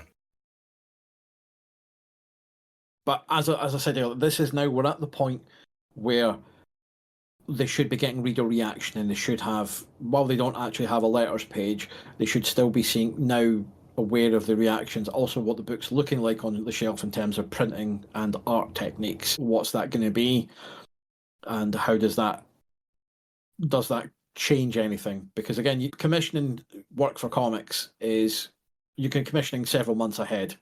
Oh yeah, absolutely. I seem to remember Warhammer Monthly does get a letters page at some point. To remember when that happens, because that'll be interesting to see. It'd be interesting to see how people react, because I bet you there's going to be people who, as we read the letters, they're going to draw comparisons to things that we've said. Well, that depends, because remember, it's up to you what you put in terms of the letters. True, very true. It's very rare that you'll get someone just leaving it open to get absolutely destroyed. Mm-hmm. Well, we can, but it does happen. There are some books where more so the US market than the UK, for being honest.